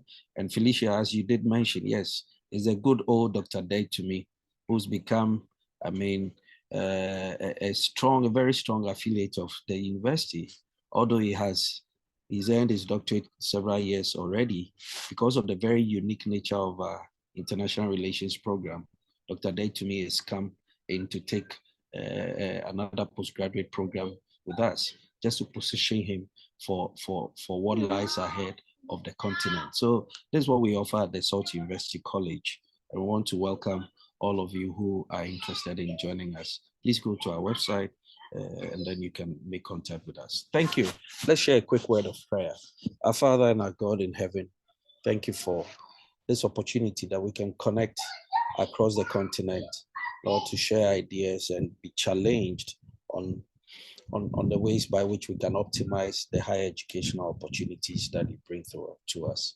We pray that we'll not take such opportunities for granted, that our certificate will count, our knowledge will count in the marketplace, that we can be leaders, drivers of nations, drivers of innovation, and movers in this generation that seems to have lost its identity and direction. I pray that you continue to use our very humble beginnings and modest efforts at Salt University College, Lord, to open up this continent to the wider array of opportunity that lies ahead of us, to show the world that this is how to govern, this is how to lead, this is how to innovate, this is how to be entrepreneurs, this is how to be stewards, this is how to be leaders of integrity.